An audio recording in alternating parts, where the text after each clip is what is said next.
talking about aliens, UFOs, and the unknown.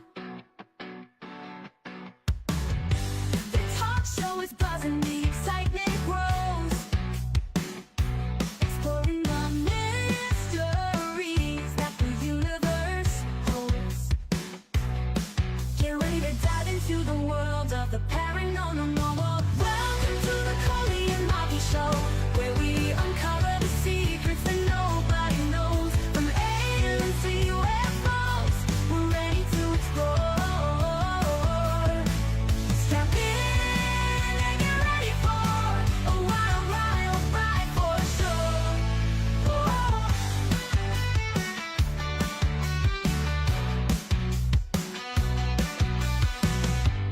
Fearless and bold, not afraid to ask questions that challenge all we think we grasp. Every episode brings a new task to uncover the truth beneath the mask. Believe in the unbelievable. Open your mind.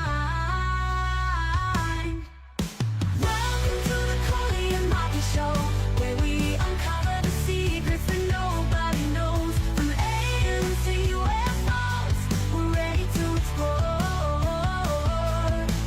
Strap in and get ready for a wild ride for sure.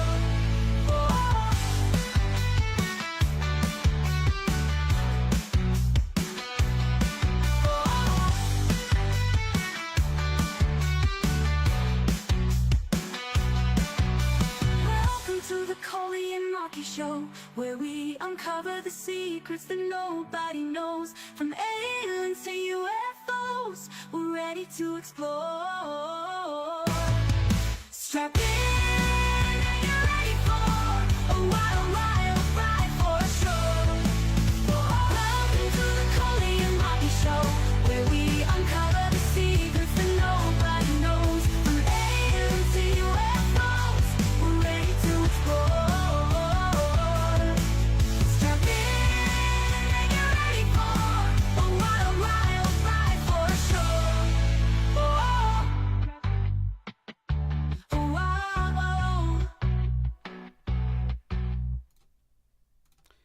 What's up, ladies and gentlemen? Welcome to the Coley and Marquis Show. I hope you are all ready because we're about to get started. We got a good conversation today. We're gonna have a very interesting, very intense. I think, at least I personally think it's gonna be intense. Of course, you know how we roll. We always put humor and lightness into these conversations. So even a little bit of friendly debate, that's always fun too. Those are my favorite moments, by the way. Of course. I love it too. Coley brings the heat every time. Every time. So it's gonna be great, guys. It's gonna be great. What's up, everybody? So Brian, follow the first one in the chat. What's up, Brian? Keep it in 100, fam. D Worm, see you in the chat. Scott, thank you, sir, for being here with us tonight. And all you lurkers who are not posting comments in the chat, I appreciate you. Even if you're hate watching, you're still showing us love, and we accept that too. So, yeah, let's get started. So, our guest tonight, Coley. Tell me about our guest before I bring him on. 'Cause we got a brief bio, but I want to hear what you know about our guest so that we can get more of a personal touch to that intro. Well, I met Brian actually when I was looking for people with Project Montauk, and then I saw that he had some background and some information, and he actually was showing pictures of all of them as adults to see if they recognized one another. So that's when I asked Brian, and then I know that he just had a disclosure event too that was pretty big. So I've seen him followed his work around. So, but yeah, I think that's probably a good intro. We could have him come in, and I think it just happened a week ago. We missed it by, but yeah. Well, I'm sure he'll listen. I had a local person, and they didn't know they were local, and they're like, "Yeah, I was just at the event," and sent me pictures. And I was like, they're like, "I'm in Iowa." I said, "You're local." And he's like, No, I said, "No, I'm in Iowa too." So somebody from my own neighborhood made it there. So must have been somewhat exciting. Well, let's have him fill us in with what he's got going on then. So, Brian, I'm gonna bring you in. You hear me talking about you, my friend. So give me 1 second while I pull out the handy You dandy can't tools say here. anything back yet. Not Okay. yet. How you doing, Brian? You with us? Yes, I am Marquise. Hello, Coley. Hi, Awesome. how are Interesting. you? I'm excellent, thank you. Good to Pleasure to have be you here. on. Thank you. So Yes. I don't know if you could hear my intro or not. I didn't do it justice, obviously. I Oh, want to let you I always like to let people give the majority, from their perspective because we always have, kind of different whatever. Let people get to know you. I just said that I had a project Montauk or the Montauk project, excuse me, and that I had come across some of your work and I've started kind of looking into some of that and I saw that you had a background, so I'm very interested in that. And then also I said you had a disclosure conference, and actually someone reached out to me today who's local from Iowa, and they're like, you could send me pictures, and I was like, oh my gosh, he's going to be on tonight. So it was just really weird because they're like, we're not local. I said, yeah, we're both in Iowa. And he's like, oh, wow. So yeah, I thought that was super cool. So I don't know what, with all do, go ahead and introduce yourself. yeah, I'd love to. Well, we just did the 2024 Full Disclosure Now conference down in St. Pete Beach, Florida, with about 40 something presenters and people running workshops. And if I could share my screen, Yeah, we can see it. yeah, I can show right, right here. So we had everyone from uh, Laura Eisenhower, great granddaughter of President Dwight Eisenhower, who Yeah, I love said in his Laura. outgoing speech, "Beware the military industrial complex," to Penny Bradley and Tony Rodriguez and other people who have participated in these secret space programs, such as Daryl James and Chris O'Connor, Arkeem Ra, a whole bunch of people. And basically I'm not sure if Chris she was in any of the SSP stuff in particular, but different people have overlapping testimonies from being experiencers as well as secret space program and military abductees. And then of course you've got Montauk Project, which the military code name was apparently the Phoenix Project.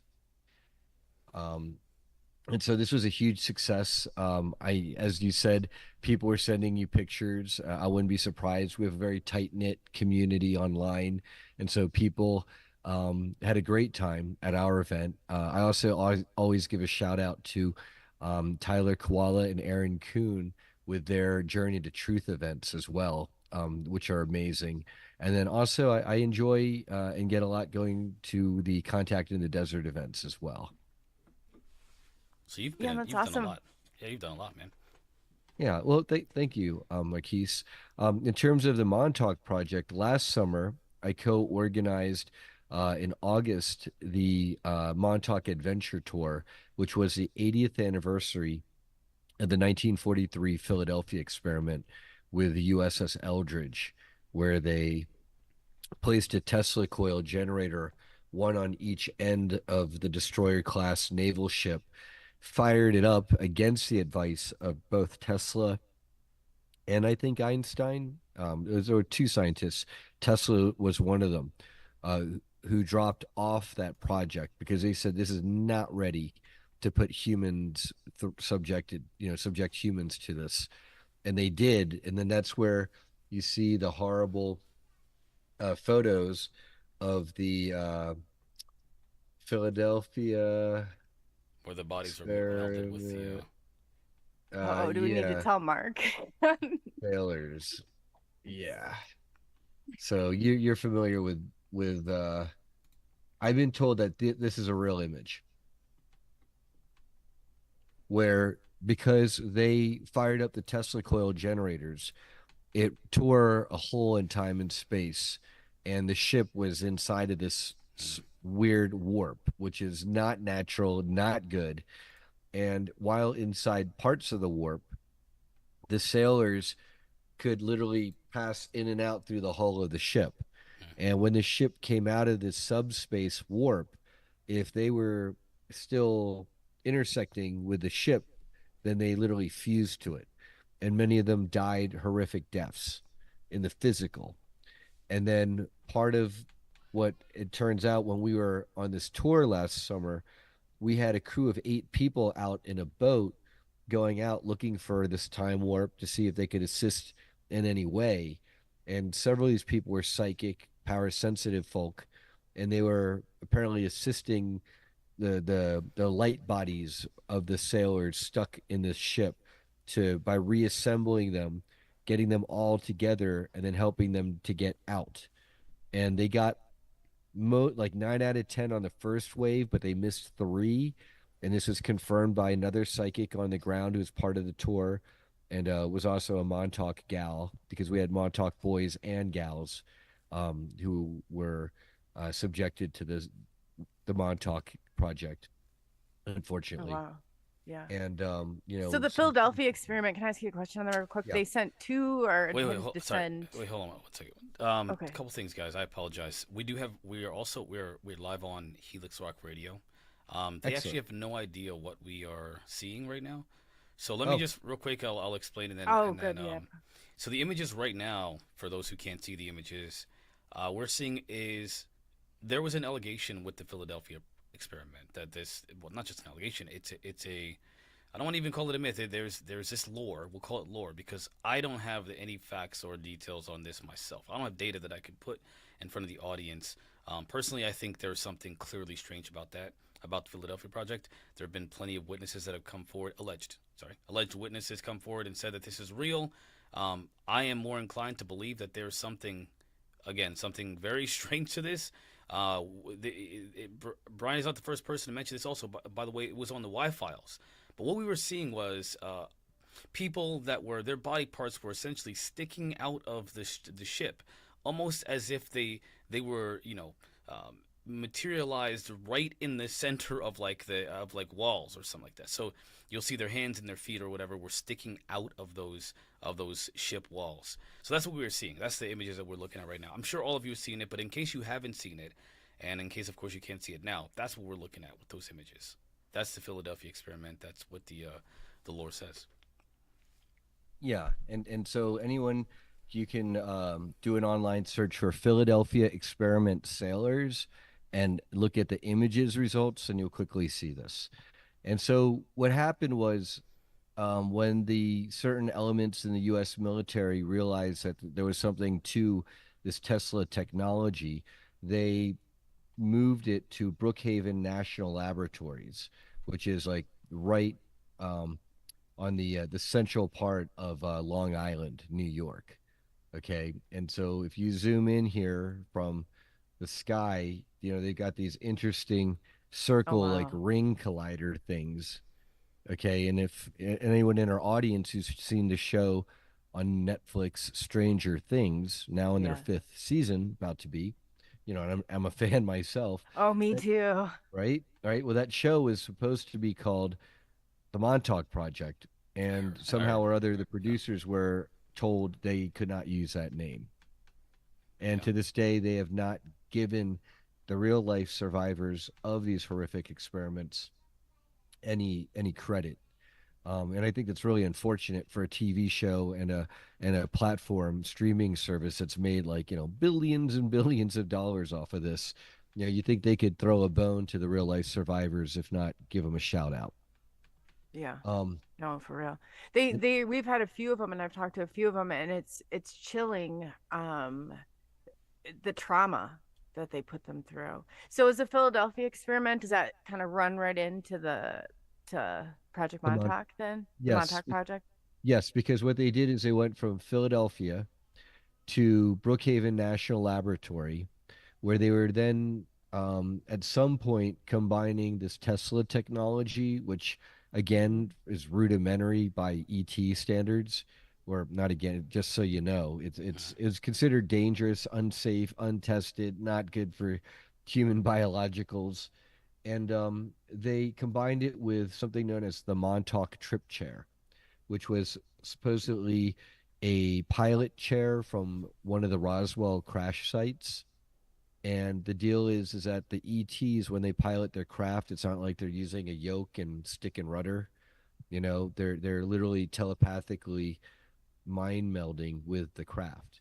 And that was a lot of the trial and error days of the TR-3Bs. So apparently, is one of the hurdles is getting a human mind to be able to wrap our brains around piloting one of these anti-gravity craft that, in bending gravity, also bends time and space. Without irradiating ourselves, Yeah. otherwise hurting or frying the pilots, which apparently was the thing at Area 51. Okay. I heard that they had them go through portals and they were just like some of them were just shredded, like when they were Yes. first Well, and that's what it's experimenting with all it. about, is using the Montauk trip chair to also open up portals, and they would strap children Yeah. into the trip chair. And so they eventually moved the project, the experimentation, or at least a portion of it, because they were probably still doing stuff at Brookhaven there. And that, it's like depicted in the TV show, that Department of Energy Labs. I forget the name of it in the show, whatever, but it's Brookhaven. Okay. They moved it out here to Camp Hero, which at Hmm. that point was a abandoned U.S. Army base post World War II. Okay, and this is where you've got the infamous Sage radar. Oh, the big. Oh, wow. And so for all our viewers out there, Yeah. this is a very known Sage radar tower. If you look it up, Sage radar Montauk, it'll pull up. Okay, and so this site there at the east end of Long Island, think about it like this. You got this supposedly abandoned military base, which in the 70s or post, 50s, 60s, 70s this was like a sleepy fishing village at the time. Montauk these days is a banging, awesome beach getaway for the New York crowd. Really. Okay. But back Yeah. then, there wasn't much happening when they were first kicking this up at Camp Hero. And then there's an underground whole facility to this Hmm. military base. And then this is beautiful land. If anything goes wrong, you're kind of isolated here. I forget where Plum Island is supposed to be, right there. Then people Oh, have heard of the that's Plum another one. Island monster, Yeah. Yeah. right? Seen Yeah. pictures of that. It's like a deformed hybridized pig thing. Okay. There's a Um, lot of stuff that's come out of there. yeah, yeah. So, working with like 20 plus survivors, or and psychics who joined us last summer, was amazing. A huge eye opener. Attending some of these conferences and working with people. I spend time with people who are psychic and parasensitive and telepathic, and can do healing by laying on the hands in some cases. So to me, this isn't anything that it's much more. I'm way past the is this stuff real Right. point. Right. People say, joke, you're preaching to the choir, and I like to joke, you're preaching to a conference leader in the choir, Yeah. And I right? think from what I'm seeing and what my take is, and if because I've been in this for a while, Hmm. the government is now releasing things that, they want the government's involved and then in some sort of disclosure. I've even talked to, I can't remember who I called, like, you got to get on this because it's coming down. It's about that time for them to release it anyway. And then you got all these kids that are adults now coming forward and they have some really cool like abilities that they're able to do. Can you talk about, like, so you said you work with 20 of them. Like, I know Tony Rodriguez, somebody said that he's kind of on a different timeline, and I've talked to him a few times, and he talks about how he made the deal to go in and how it was for like 20 extra years of his life. And I saw he was a speaker too. Mhm. I'm just kind of wondering what your take is on some of the similarities between them. Well, the reason why it's 20 years, and that's why our Montauk Adventure Tour was the 80th anniversary, so these are multiples of 20, is Okay. that and apparently this is like depicted even in like the movies. They have like the Philadelphia experiment, and there's like different, I think there are a couple, but they might talk out and it might involve John von Neumann, or I forget the name of the scientist, but he was apparently involved in this project in real life. Okay. Earth's natural time rhythm is in 20-year cycles. So I've that's why heard you that got before. people who they've done 20, 40, and 60, and I've heard even possibly 80-year and back tours, is because they found that the natural 20-year cycle. They're For the exploiting that. there may be people who don't know. There's a bit that would be missed by some people. So when you say they're spending 80 years doing something, are they aging? Yes and no. imagine, let's say, I let's say I grow up and it turns out that I'm a very psychically gifted kid. And so the US government and other governments of the world have many ways of targeting people who have psychic or other gifts. For example, they have something called the talented and gifted programs, Yeah. where these are for like gifted kids supposedly, and then they'll have tests, and maybe they'll do someday, without you remembering it, they'll show you Zener cards where it's like you can tell them without looking, oh, there's a star, there's a square, there's a circle, there's wavy lines. That's because they're psychic, right? Yeah. They're using their psychic third eye to be able to see That's your interesting. You said the gifted, and I was recruited for that when I was 4, and I was like, "Oh my God, that is so eerie," because I hear it all the time associated with the all right. secret space program. And so they wanted Yes, me to go to a special preschool for it, and I grew up seeing spirits. So I always wonder. There's that, and there's one other really weird thing that happened along the lines. But that right there, and I just always sits in the back of my head when I hear that. How chilling, like that. It's and I'm thinking it was my grandma. My grandma's the one who experienced UFOs. So, what do you think that that program somehow they were identifying like people absolutely. who could maybe Yeah. see spirits or communicate with the other Yes. side? Let me explain it like this. Okay. Okay. Um, every one of us, we're valuable as slave labor to be exploited one way or another, whether we're janitors or sex slaves or nannies to the elite's children to assassins and super soldiers, you name it, right? Well, um, even within that, how much better if you could have a slave or servant Manchurian candidate who is psychic.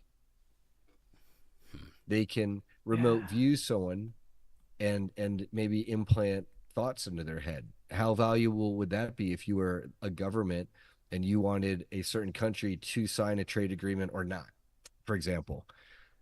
Okay, or Okay, how can I about ask you a question when you say that? Okay, so fast forward a little bit of time in 1995 they had weird MRIs come out, and I'll make a connection to this because I want to ask you a serious question. And I was having headaches, and so like natural procession, my grandma went up to the Mayo Clinic, so she took me up there. So they did an MRI, several of them, where they put this metallic dye, and during this time they had the MRIs like cranked up higher than they ever have had them. They were a different type, and then they put this rare metal in my arm I could feel go all the way up into my brain. Well, what's there is a kidney bean, like sizing. They've never been able to identify it when in front of. I have the MRIs right underneath, and I just took a few pictures of it. I'll show you guys. It's a kidney bean size. They've never been able to identify it, and it's right next to my brain stems. So I always go back to the gifted and talented. I'm like, because I've heard so many people say that. I'm like, maybe what they were looking for, what they called gifted and talented, because I was real ADHD, quick, like, real quick. okay. It sounds like they may have scanned you somehow and decided that you would be better off nerfed, and then they literally injected you with something to nerf you. That would be Which means my to nullify your ability. correct, Yeah. because they figured they didn't want to keep you in the certain programs, or at least consciously knowing of it.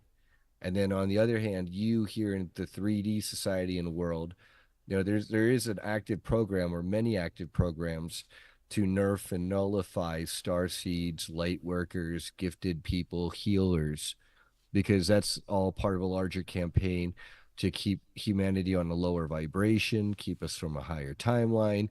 It's like they don't want a whole bunch of people running around society being like, wait a second, you mean healing people by laying of hands or praying or meditating is real? Wait a second, you have prophetic ability, where you can see the future. Wait a second, you can remote view who all the bad guys are doing all the nasty stuff to little people on islands, X, Y, and Z, you name it. That's not what the other side wants. The whole deal with the Phoenix Project or Montauk Project was to use time travel and portals and things like that to put humanity onto a negative timeline as opposed to a positive Christed timeline, where it's like the Merkaba spiral. It like spirals upwards and outwards, as opposed to the false, I think it's called the false Metatronic spiral, which it never breaks free and up and out, and instead self recurses and regresses in on itself. And those are the two different pathways, the pathway of ascension or descension, if you will. And we all, each and every one of us, get to make a choice through free will and universal law. There is a Very lot. interesting. I sent you the. Yeah, Yeah. I got the image. Okay, so so they've never been able to. So I've always wondered, like, what came after the Montauk project? Like, would they have? I mean, like, what testing would you think? Because they don't stop; they just So change yeah, the no, no, name of no. it. So what happened is the way in Peter Moon's whitewashed version that he got through Preston Nichols, who is a pedophile rapist Satanist. Okay, he was. No, he was. The worst things you could They possibly. recruit the best people. Jeez. Jeez. Well, I mean, No and wonder that, they're traumatized. yeah, no, the worst people and Yeah. the worst practices. There's literally Operation Paperclip Nazis Yeah. on. Oh, I'm Yeah, well. yeah. Yeah, this is a reality. Warner Okay. von Braun. Yeah. Right. Yeah. Exactly. Yeah. So all of that crew, they were doing nasty things to the kids to the point where what Arkeem, for example, he calls it Montauk's 1.0, 2.0, and 3.0. Think of 1.0 was like the earlier days moving from Brookhaven Labs with some of Okay. the people who are the older generation when they were kids and just losing a lot of kids through trial and error. What And age group do you think would be in the first set? these are like 8-year-olds. No, So like imagine, what years? Like, do you think oh, that they would have been 70s. eight in the 70s? Okay. 60s and 70s, I believe it was, into the 80s. And then just so you know, there was like a time bubble technology involved. So like it went on much longer. But Mm-hmm. if you take the time where they put the base within a time bubble, it's supposed to be like a nice spring day towards the end of the day, but not quite sunset, in like spring of 1972, according to John Whitberg, and corroborated by others. Okay, Very that they had this base within a time bubble where they were running for much longer than a few decades of linear time. And so interesting. what happened was 2.0 was when they had figured out some of like the mechanics of, okay, now we know how to take kids and have one in the chair and have others who they were like doing terrible things to these kids to get psychic energy to power the kid in the chair to open up a portal to then send people back in time and space to then ruin our timeline. Like one of the projects that Arkeem remembers is there was like a kind of Leonardo da Vinci type guy during Renaissance Italy who would have given us either like clean energy or anti-gravity or both because they're interrelated. Okay. And they would literally implant time soldiers. That's what these people were back in time in Renaissance Italy, knowing how to speak Italian, dressing, looking everything the part, blending in. And they'd spend their whole lives shadowing this guy, befriending him, and sabotaging him. So like if he was going to make a great discovery or breakthrough, they had to make sure that his lab was broken into where like the wrong instruments were broken or the right instruments were broken rather. Or if there was going to be a famous writer who's traveling through that part of Italy who's going to meet with this guy and put him on the map historically, these time soldiers made sure that never happened. So things like the Mandela effect, that's where stuff like that comes from, probably. That makes a lot of sense. Okay. Wow. And then Montauk 3.0 was after years of time effery and shenanigans, as I call it, to put humanity on a negative timeline. One of the kids realized, and I might know who this is. It could be different people, but probably wasn't Duncan Cameron, as written by Peter Moon in his Montauk Chronicles books. One of the kids realized, wait a second, so you're going to strap us in this chair and we can do and summon pretty much anything we want with all the telepathic power that we have behind us. Instead of opening up a portal and help these bad guys who've been torturing us kids, what I'm going to do instead is summon what people call Junior the Sasquatch, who might have been a psychic Sasquatch, an energy Sasquatch. It's kind of like in the movie The Forbidden Planet. Okay, this thing basically came on base, was unstoppable and rampage, but only hurt the bad guys, the perpetrators, not the children. So wait. Is this separate from the He's a incident? vigilante. Is this separate? Oh, man, it's hard for me to get these ones correct. But there was an incident I heard about where they were messing around with these psychic energies in a facility somewhere. And not again, I'm being very vague, so I don't remember the details. But they had summoned this creature, but I thought it was a dark, like, I guess it was Oh, a that was monster or in ape-like. Stranger Things, the dark matter. I don't know. I didn't watch that show. I'm talking about a real. No, it was Like, based off of just so you stuff. know, Yeah. so it could have been Montauk Project, could have been other stuff. Would not surprise me because CERN is all about opening portals and doorways again, but to other dimensions to bring in Lovecraftian beings. I have a question. Okay. Lovecraftian beings. There's a lot that you're saying here that I have so many questions for because I feel like you have some. You've clearly got answers to a lot of this stuff. Lovecraftian beings. Yeah, Is that what they're called? You have no idea how important that is. So, okay. So you think Is this that, a term well, Lovecraftian? H.P. Lovecraft is a writer. He writes a bunch of Oh, I thought you were very talking. deep, dark, very dark. Sorry. But the thing about Cosmic H.P. horror. Which is terrifying. And by the way, Peter Levenda tells people to read that Cosmic Horror book, and in other some of H.P. Lovecraft's books, to get an idea. I don't understand this part. Yeah, sure. But the idea that I get from this is that there are these creatures, or there's a darkness, and from this darkness, like another dimension that's kind of with us, whatever, there are these creatures that have come forth and interacted with humanity, making deals and influencing people, and essentially they're ruling certain aspects of our world, but they're doing it through humans, and they have a very dark and very sinister motivation towards humanity.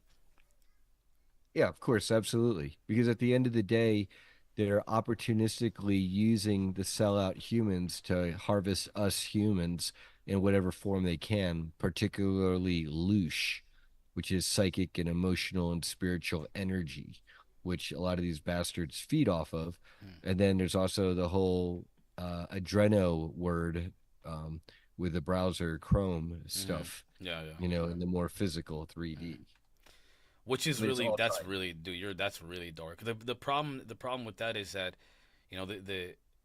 there are real and this is I people don't like a lot of my. So listen, I have a very interesting group of friends who they're hardcore skeptics to anything that they can't touch themselves and reading a book maybe from a scientific journal that has peer reviewed papers, but they trust my judgment as far as right before the paranormal and the supernatural and the UFOs, and right before that they trust everything. So I have to be very careful personally. But there are real allegations of of the Book of Satanism, for example, mentions these magic rituals. I think Aleister Crowley wrote a book, and there's another one, this Book of Satan, Magic and Satanism, whatever. They mention how you can, and I'm not going to be specific. You know what I'm talking about, Brian. How they pull energy, psychic energy from children, and you can use your imagination. Think Catholic Church. So they use these methods to at moments of where there's heightened energy, dark energy, and emotions, and you talked about emotions, and they use that to steal the life force and energy from children. Now, there's a lot of allegations of like these, islands and so forth that have had people go and and I don't think everybody knows what they're doing per se, but I think that they're. Not everyone knows, but we know. Plenty of us, enough of us know. Like, Well, I we think can some. tell you. You said these beings target very dark humans, people that Well, are just well, regular. let me explain to viewership and the audience, if you will. Please, yeah, please. So, and I'm sure you are familiar with the term bloodline families. I am. We both are. Close. Okay, so bloodline families is very important to these so-called elites because by maintaining bloodlines and inbreeding, and they themselves admit to this, such as Rothschild said it, joked about it in a speech that's on video there, how they like to keep it all in the family, ha ha ha. It's because they have to maintain a certain percentage of, in particular, reptilian DNA. to be able to allow the reptilian beings to inhabit that human body vessel. It has to have a certain percentage of reptilian DNA for it to be an easy energy lock. Okay. Syncopation, if you will. Mm. And so um the big gap that you're running into with the friends and family, right, who call us the black sheep, but I always called us the golden radiant lions, who just were never knew it. We're always tarred and feathered because we were other, because we aren't drinking the Kool-Aid and we're not going to the Taylor Swift commercials and rolling concerts and rolling up our sleeves for like jab number 10, right? Right. And so that gap is what I call and what others would refer to as the third density gap to the fourth density. Third density being we live, we die, maybe we go to heaven, hell, maybe not, who knows. I call that the third density cutoff. Fourth density is like, wait a second, there's like we have a physical body, astral body, emotional body, spiritual body. When we die, there's something called the law of one. Some way or another, we get recycled or reincarnated, however you want to call it. And that's the fourth density and above understanding. And most of our friends and family, the concept that, hey, there's a fourth density, we have something called a third eye where we can see the spiritual realms, the astral realms. There's other planes of existence. Reincarnation is a thing. If they don't have enough of a worldview to be able to grasp that, trying to argue or talk with them or explain a lot of this stuff, you're gonna have a hard time, and this is just from my personal experience. But I found that when you can get them to understand some of the spiritual lessons together with like the disclosure stuff and the Illuminati satanic woo stuff and what's happening on these islands and the pizza parlor gate stuff. Oh, you know yeah, I don't. right. I'm gonna differ on the pizza one, but I respect your perspective. Well, I have the evidence. I already know. I already know people who have been unfortunately Yeah, subjected too. to that stuff in real life. To me, there's no doubt. It's not like, oh, that's conspiracy stuff. Well, wait a minute, wait a Like, minute. no, If you dude. mean if you Yeah. mean when people Mhm. are suggesting that they're ordering pizza together, but they're really That's doing so something what it else. is people are twisting what really happened there, and then I read all the files on it. they're Yeah. knocking it down because they said, well, this allegation was made and this allegation specifically is false, therefore it's all false. But you have to look at all the other stuff around it. Why that person, James Alefantis, who's probably from one of the R bloodline families, why he was named one of the top 40 most influential non-politicians in Washington, D.C., and I forget which of the little local magazines for politicians. The reason why is because they were holding all sorts of really nasty, rank and vile fundraisers for all sorts of very nasty and rank and vile people. And then that in Washington, D.C. is then linked to the people in the island in the Caribbean, which is linked to the Hollywood stuff, which is linked to the royal family. And I could go on and on and on.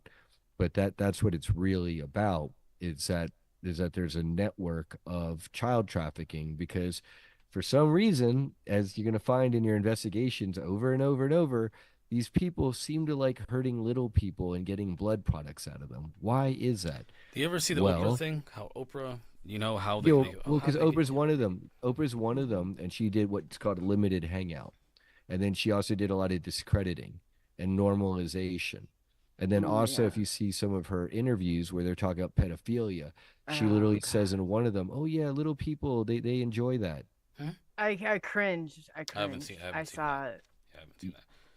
Yeah, You have to look it Many up you people, got and to hear send it. that to me. Yeah. millions of people have seen that. Just so you know, I have never. I mean, I don't really 2 out of 3, right? Yeah, But I am exactly. the million and one person who hasn't seen it. You have to look at it for yourself. It's crazy. And some of the or the Project Montauk people have said that they've been on, Well, to be fair, I haven't and been a looked into part of that. it. I can't say that I've done my research. Yeah. I just haven't looked into it. I didn't see it. That's not like a. Oh no, I was just saying Yeah, that it's tied. It seems to be tied yeah. somewhat to It's this. tied. It's tied because at the end of the day, there's a giant Illuminati cabal satanic network. It's all Mhm. one big club. They do know each other through however many degrees of Kevin Bacon, okay? And Mm. and therefore you're going to find a theme over and over and over again. And at a certain point, pattern recognition's got to kick in. If not for our friends and family, then ourselves who, with shows like yours, you are speaking to experiencers, psychic people, ET contactees every single day. At the certain point, my dad, he died because he trusted rolling up his sleeves against my begging and pleading, don't do it, don't do it, along with the rest of my family. They all did it. And he died last November from Oh multiple God. blood clots and a stroke. And guess Yeah. what? A lot of this stuff causes blood clots and strokes and myocarditis and pericarditis. Yeah. You I worked know, at the Y, and during a 2 week period when they were doing the old booster, we had a lady die in the swimming pool. The newspaper wouldn't even report on it. right. They thought she was doing a back float. They dropped like trees. Yeah. We had like 8 or 9 at least, because I was a lifeguard too, like in the side or whatever. I like teaching swim lessons. So it was just unbelievable. They couldn't tolerate the heat. There were certain things that were happening, and I saw it too. My dad, because they got him where they said, they were the part of the measles, where you had to get vaccinated. And so he walks around with a blood clot and is like, and I'll say to him, I'm like, I tried to tell you, like, how stupid. And then he's going and getting the flu shot thing. I said, do you see what the flu shot is? I was like, you're killing Well, yourself. hold on, Stop real quick, doing real that. quick. Sorry. But I'm There's a saying that it's yeah. all these coincidences. Well, I get it. yeah, I'm not. I can't. You guys are. We're not on the same page on this one. But Okay, I will we'll say keep there was a going. thing with Joe Rogan where he was talking about how a lot of young men were getting, like young men, teenage boys, were getting myocarditis Yeah, I as a can tell you consequence. why. I can Well, tell you why. if I remember, and listen, we can have a difference of opinion. Um, he was referring to a lot of people that he knew. Now, keep in mind, if you don't think Joe Rogan is taking roids, you ain't paying attention. If you don't think a lot of Oh the yeah, people that Joe yeah. Rogan So, knows so are taking let me steroids. let me give an example. AstraZeneca has already been removed from the market in multiple national countries for Why, causing though? myocarditis and blood clots. Hmm. Okay, the reason, so it's not like this is some weird mystery anymore. Okay, it's already been confirmed. Okay, AstraZeneca uses the same mRNA technology that the Johnson and Johnson, and I forget the other one because one uses the other viral vector technology. Just so you know, I have a biochemistry degree and 8 years of medical advocacy. I'm not a And so, doctor. right. So hear me out. So hear me out, please. So what's happening is the mRNA causes your body to, in an uncontrolled fashion, produce spike proteins. Spike proteins, okay, are now being produced in a lot of people's bloodstreams. And the spike proteins all go through the heart because they're flowing through the blood with the blood vessels through the heart. And as a result, the spike proteins, many of which express and attach to the myocardium and the pericardium. Okay, the myocardium is the heart muscle, the myocard.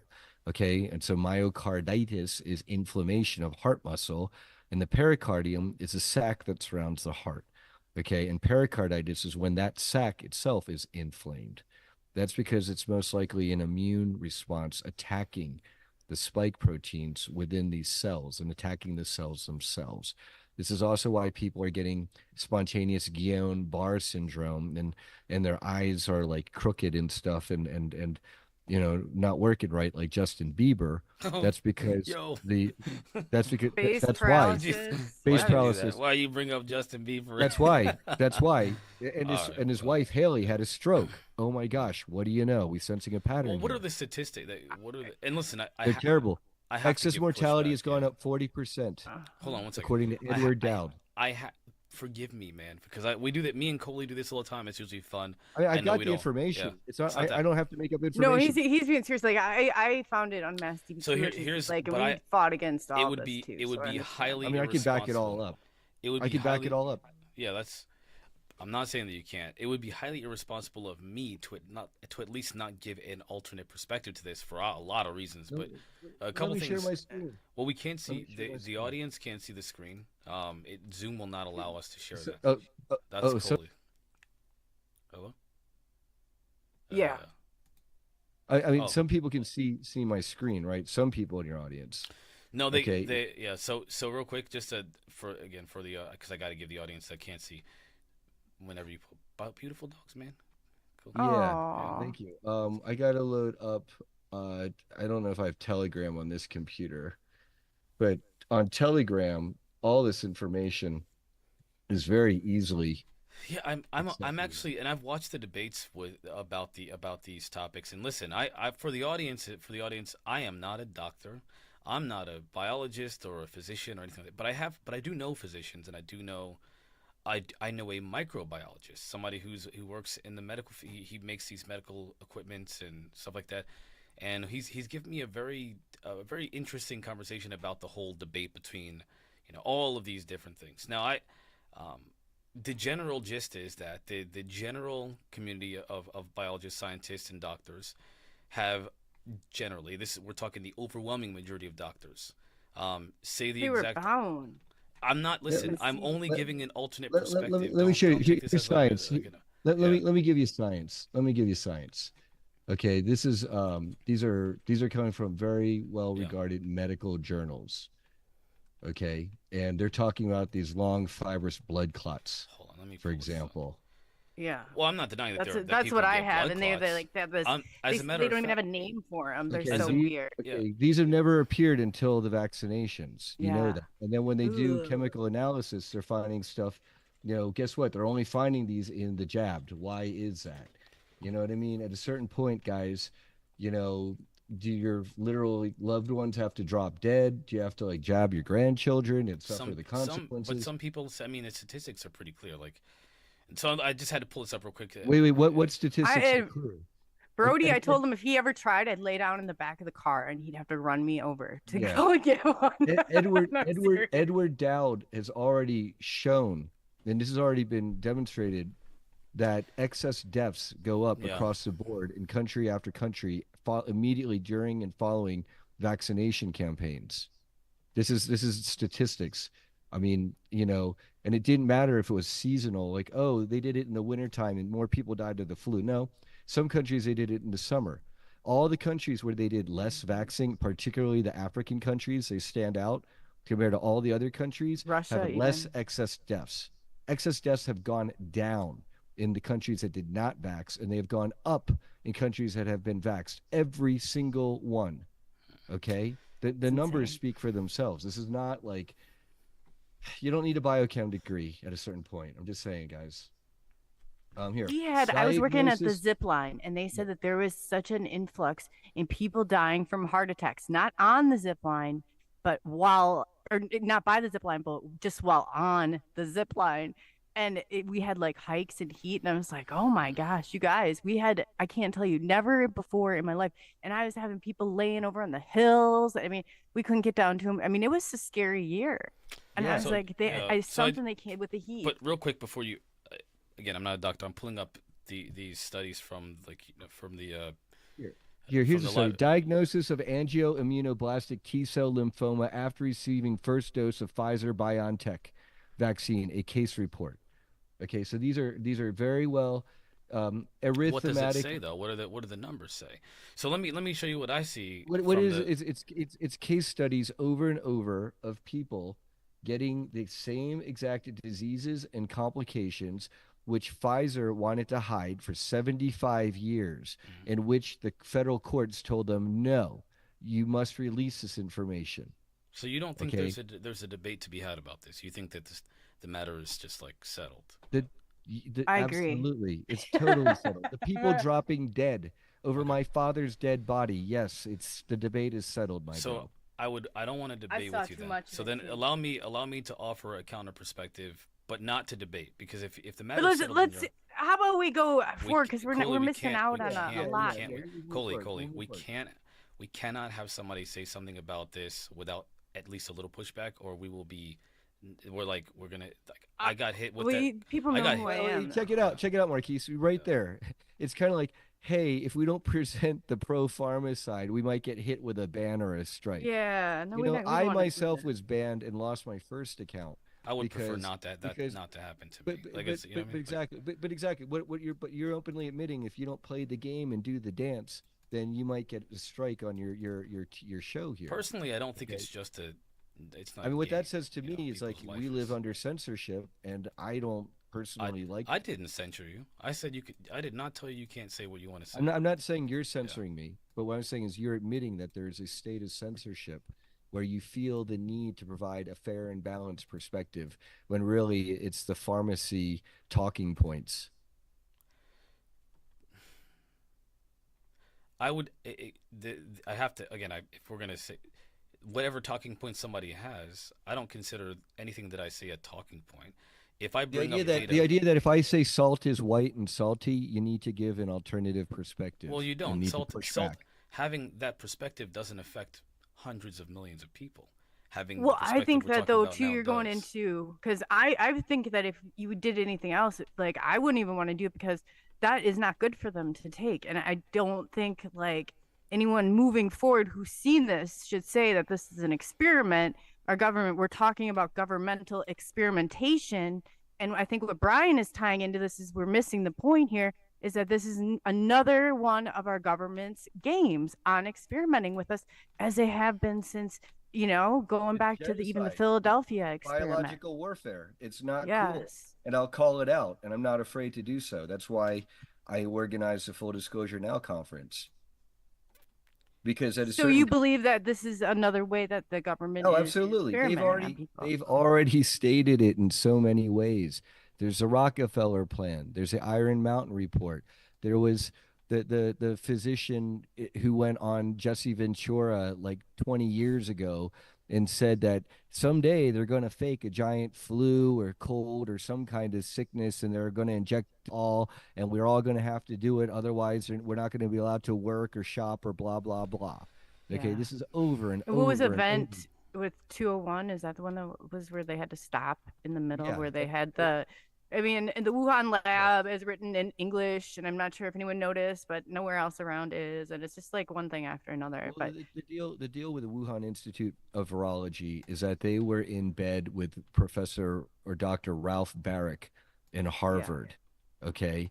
And at the point where in 2004, I forget the year, there was a moratorium put on, probably more recent than that, but at some point, maybe it's 2011, there's a moratorium set by Congress on funding this type of biological warfare and augmentation by gain of function research.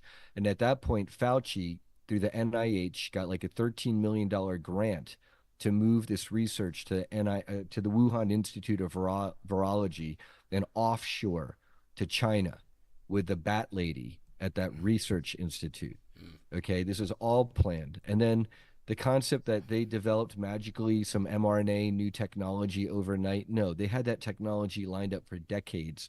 And they I themselves remember have them said talking they about would it. never have gotten to deploy that without getting some emergency authorization, Hmm. which is exactly what they did by changing the definition of what a vaccine is and does. Okay. And then you Yes. never apparently in virology or infectious disease health management inject people with an injectable for a respiratory virus. It doesn't work like that. Anyway, there's a lot of stuff behind what's in this stuff, and the reasons why is the Georgia Guidestones. I'm sure, let's go there. Your audience is very familiar with the Georgia Guidestones, right? Hmm. Okay. To live in perpetual balance with earth and nature and to maintain the population of humanity at like Oh yeah. 500 million. Remember that? Yeah. Okay, so this is all part of that. Is their transhumanism agenda to put us on a negative timeline? And so when Junior the Psychic Sasquatch was called, that was the end of Montauk 2.0. Okay, the end of doing negative time experimentation to put us on a bad timeline. And for a brief time period, you had something called Montauk 3.0, where some of the kids, the time soldiers, got free run of the base and tried to do time missions to reset some of the wrong that they had been forced to do. under Preston Nichols and Al Bielek and Jack Pruitt and the Illuminati rogue factions. And then at a certain point, apparently the military came back in and stormed the base and took control of it. But then they like relocated operations to New Orleans underneath there because they have deep underground military bases all over. And then they were also doing stuff in the what do you call it? The Presidio district. And then that's where you have Michael Aquino and all the satanic ritual abuse stuff in the U.S. military, to our shame, okay, underneath the Presidio. It all It's ties crazy. together. It's all crazy that consistent. this stuff goes on. Oh yeah. It really is. And every single survivor that I have talked to has said the same thing about the ritual abuse and all of that. Yeah. There's a reason why they all say the same things. And it's kind of like, you know, at a certain point when you realize that the people in so-called power are sold out to these demonic Luciferian entities and agendas, like, does anyone really think that they would hesitate to inject everyone with nasty stuff? No. They're already Not if putting they it in had our the air. antidote, You've heard no. of chemtrails, right? Yeah. Okay. You've heard of They're not magnetic. even it's been written, the CIA has something back in like 1974 on it. Yes. It's just called something different. I mean, the people, they just change the names. They roll over and roll over and roll over. And I wanted to say too, with the nanotechnology that they said coming out, that was actually in the metallic dye that they injected me with in 95. And that's the main like area where it was self-replicative. So the And things the you way can that do- it yeah, they've been doing this stuff for a long time. They just So- look for their so- opportunities. So have you done detox protocols? This is good for your audience to know. Yeah, no, I have. People out there familiar with Morgellons disease, also known as cross-domain bacteria, by the Clifford Carnicom Institute. And these Morgellon nanoparasites, they really, really like chlorophyll, among other things, which is very similar to human blood. Hey, in some ways. Sorry, I got a bunch of puppies here.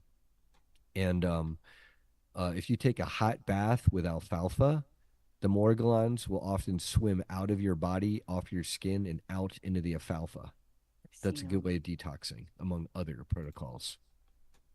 I know the parasite thing is like, I've Yeah. seen them. God. We're gonna go on our first Okay. break, and then when we get back, we'll keep going with this. You guys can go back and forth with some more ideas. So hang tight, everybody. We'll be right back after. It's just like a 2-minute break, so it's not gonna be Yeah, that no long. worries. All right, one sec, man. We'll be right back.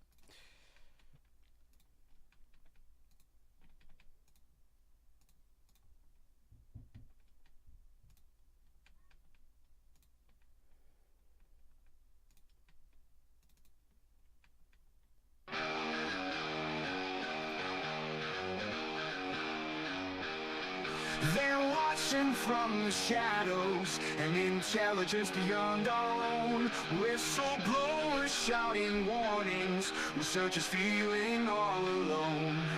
We're blinded by our arrogance, thinking we're the only ones in control. But they've been among us, preparing for their role. This revelation is shock to our core. Are we ready for what's in store? Something is coming, we can feel it in the air. Our force so powerful, beyond compare. They've been trying to warn us, but we just don't care. We're not prepared, it's too much to bear.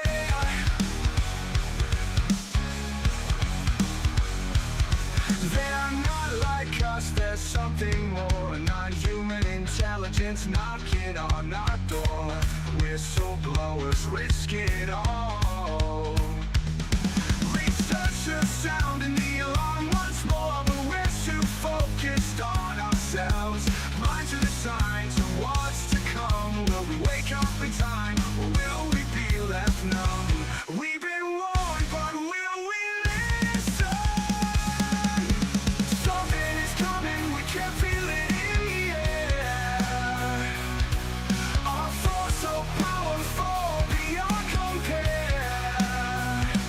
They've been trying to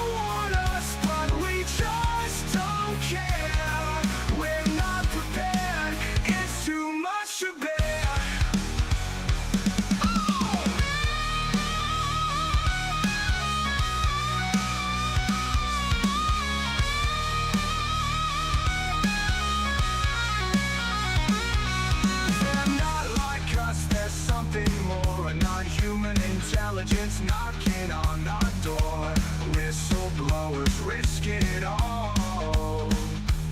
Researchers sounding the alarm once more, but we're too focused on ourselves.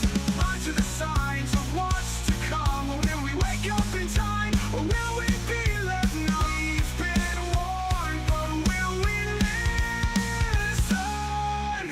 Something is coming, we can feel it in the air. Our force so powerful, beyond compare. They've been trying to warn us, but we just don't care. We're not prepared, it's too much to bear.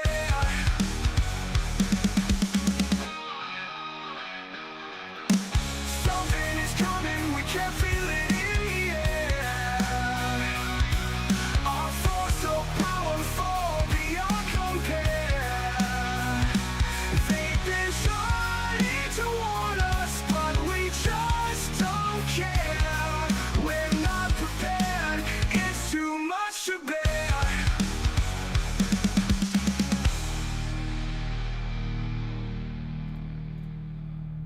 All right, ladies and gentlemen, we are back, ready to rock and roll. Hang tight. We're gonna bring everybody back from the Zoom here. Give me 1 second. Brian, we are back. Coley, we are back live. I'm gonna pull you guys back in. I think I have Coley. You muted? You guys good? Oh yeah, I'm good. I think now. Perfect. I'm good. Perfect. All right, we're live again, guys. So welcome back on Helix Rock Radio side. Thank you for being here. Polly, it's good to see you in the chat. Glad to see you're here. So let's keep going, guys. Yeah, and I love questions from the audience or comments if anyone, would like to weigh in the listener and viewership there. Yeah, if you guys have questions, put them in all caps. Give me 1 second. Yeah. And a lot of this and why I'm such an organizer, I prefer organizer versus the term activist with full disclosure, is because so much of this is so apparent to me and certain other people in our community that I'm past the point of, gosh, gee whiz, they wouldn't do that. Or, but the fact check said this. Wait a second, the National Institutes of Health and the Department of Energy, they claim this, and so therefore it must be true or false, right? In the world that I'm in, we're way past that. We know the agendas. We know that they're harmful. We know that a lot of this technology is indeed there. It's ET in origin. It's being hidden and kept from us, or indeed used against us. And for all of these reasons, we really need to be bold about disclosure and not be, at least for me on my platforms, not so concerned about the censorship and what the other side's going to do or say. In my opinion, if I'm getting that kind of pushback, then it just means that we're doing the right work. Yeah, I was an activist. I was like the only one speaking out. So I'm far side too of the spectrum. Like we watched everything, and it's just like they started setting up, and there's more to this that people don't know. Is that in our city they had isolation shelters, okay? And in those isolation, we have a sister city in China, and they were communicating that has like direct ties into all this, and they were helping us set up where they could take. They deemed I have all the documents. I found that our county attorney had said that they have the right to this group of people we didn't even think had like nobody even knew they existed. They were a team of volunteers on the Board of Health. It didn't mean that they had any sort of medical training or background or anything. They just had to have one doctor at the head, and he had a deal he was working on the side. Smart cities agenda. That's part of the smart city. I was agenda. one of so where I live in Dubuque, Iowa, is the first smart city ever created. So there's like, I'm telling you, it's weird. It gets weird, but that's the city that I live in, and you can look it up. It's Dubuque, Iowa. And that's where it's all agenda. Yeah, it's insanity, and people don't even realize how they're even rolling this out, and it's crazy. We have our cameras here are insane, and they're at every single corner. This is like a surveillance. It happened overnight. They popped up overnight, and we have like black lighting. I'll take a picture of it, post it, like, you know, the black lights going down. In this town, this is where their first smart city that they came in, and it's like, come on, you guys. There's a What, this is 1950s movie. crazy. There's a black and white 50s movie called It Can't Happen Here. Oh. Yeah, it can happen here. It's Yeah, happening here. It's if they happening look it up, here. I'm from the first smart city ever, and the IBM is right there. Like, you know, they brought them in and told them this and that. And that's another reason, like, all this stuff like is around the same time, and you know, promising me jobs, and you know, the mayor. So I went on the street corners, and I have pamphlets, and I started handing them out to cars, and the turns out the city council doesn't like when you do that, or the board of health. And so I was like at one time like the only one speaking out, but they I said they could declare, and they have it set up. This is by camera, that they have an isolation shelter. Like, we have a place where, and they've very well told us that all they had to do was, they didn't even have to know if anybody was positive or not. They just couldn't lock every single person down in their house. So, but they could take mass groups of people and take them there. And I was like, they wouldn't give us a location. So I went, and we took us 2 weeks, but we finally got the location, and we got the then found the contracts, and I was like, what are you guys doing? Like, they're listing laws, and they don't even know how they got there. And I'm like, everything you're saying. So it was challenged. And the Board of Health, they didn't have to tell the truth. The girl's grandpa died 3 times. And even so much so that the mayor, like in a local town, noticed. And I was like, then your grandpa's alive again, and then he died again. And like, they were sitting there and they were playing on people's emotions. And I'm like, this is so wrong. So I'd have to, you know, got up and tried to do damage control. It was those parts of it that really scared me. And I'm like, so the virus, like, whatever, it was behind the scenes, like all these things being set up that you can put us in camps. What? And their emotions censored, and nobody's actually on there. You're locked in. And I'm Yeah. like, that's insanity. Because That's insanity. because per Operation Lockstep, the idea is to reduce the population, put in transhumanism, okay, by reducing us to 1/10 or less what we are today. They figure that they can enslave that's manageable. They know that it's not manageable when they're outnumbered 100 to 1. But they figure maybe 10 to 1 with a pig pen system they could do it. Yeah, it's crazy because I was coming out. There's a lot of stuff that's coming out, and that's how, like, people even sent me another document about it. And like, I was like, yeah, it's the places you look at, the places you least expect, because there's stuff like just starting to surface. And I said the government has never stopped. And if you don't think it could happen in your small town, it can happen. And I'm going to post a link to the smart city. But behind that, like I said, behind that smart city was a ton of surveillance. They can Yeah, see, but have cameras beaming into so people's you've heard houses of here. Agenda 2030. Mm-hmm.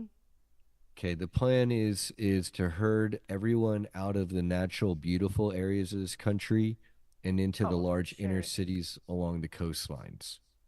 They have surveillance cameras, and I said to the city, how Yeah, can you have these, like, beaming into people's so windows? Nicole, they It's got crazy. so much planned for us. That's Oh just yeah. tip of the iceberg. But a lot of people don't Cameras. see this yet. Like I said, this just That's popped up. because it's because people in the main. Okay, so there's a couple of things. At the 3D level, there's a cognitive dissonance.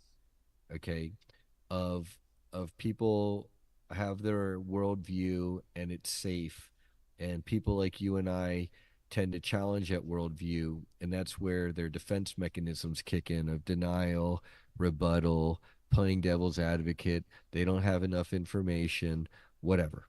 Okay, all right. And so, um, you know, people like us need to stand up and rally the people who want to take action and not let this happen, and yell, "Hey, the wolf is in sheep's clothing, coming into the pen to get us all." So we can be vigilant, and better yet, we can organize and expose the truth, demand justice, get some military tribunals together, have some healing, reconciliation, repatriation, um, revelation of technologies that have been hidden from us, particularly clean energy and med beds, and we go from there. That's the mission in a nutshell. It's that Yeah, simple. it's crazy. It's crazy. And they've got eyes everywhere. Well, And they through the do, Sister but you City have to understand. program. So hold on a second, just so you know. Yes, they've got cameras, they've got technology, they're snooping on us, they're putting crap in our food and water and 5G and 6G and blah blah blah. But at the end of the day, they are not omnipotent. This is spiritual warfare. Oh The bad yeah. guys have already lost. It's just happening here in the third density plane. Sometimes our loved ones have to make that life decision and go down that path and find they'll get reincarnated back here again and learn the lessons they need to learn, and awesome. And it's okay. That's why I'm not grieving so bad for my father, because I know he's in a better place and I've gotten through a medium friend, to speak with him. Oh, that's cool. That helps. That helps give closure. Oh yeah. I'm I'm sorry that that happened. So I'm sure that hits pretty close to home. So man, so you then have worked like with the survivors. You talked about going back before the break how there was like the level or the 3.0 where they took over and they were trying to get back to like these parts of the timeline. In talking to the kids, have they or well, adults now, did they indicate like where some of those points were, or do you have any more information on that? I'm curious. So, from what I understand, our timeline's been all messed up and messed with. And now you've got the Galactic Federation with something called the Galactic Court System. They seem to be getting a lot more active in cleaning up the mess. Part of the perspective, which is supposed to be very important to keep in mind, is that if humanity never went through these experiments, and I'm not saying they have to be anywhere near as mean and nasty and mind controlling and children abusing as they were. No way, no how. But apparently, just the fact that humanity got to learn the lessons that we did about time travel and ETs and space and X, Y, and Z, that has actually assisted humanity in our evolution. And apparently, if we never had gone through that, it would not be good for this timeline. So that's kind of like a consolation, if you will, that hey, especially for the survivors of people who've been through these abuses, know that the horrible, horrendous price that you and everyone else involved with these programs paid, know that with it came a reward for humanity, if that's any consolation. Okay. And then you have to understand that there are different factions involved in these programs. They're the factions who just want to learn time travel and use it and abuse it to put us on a negative timeline. And then there are groups who they want to learn time travel to put humanity on more of an even footing when the negative ETs come at us. And we're not helpless babes in the galactic woods, for example.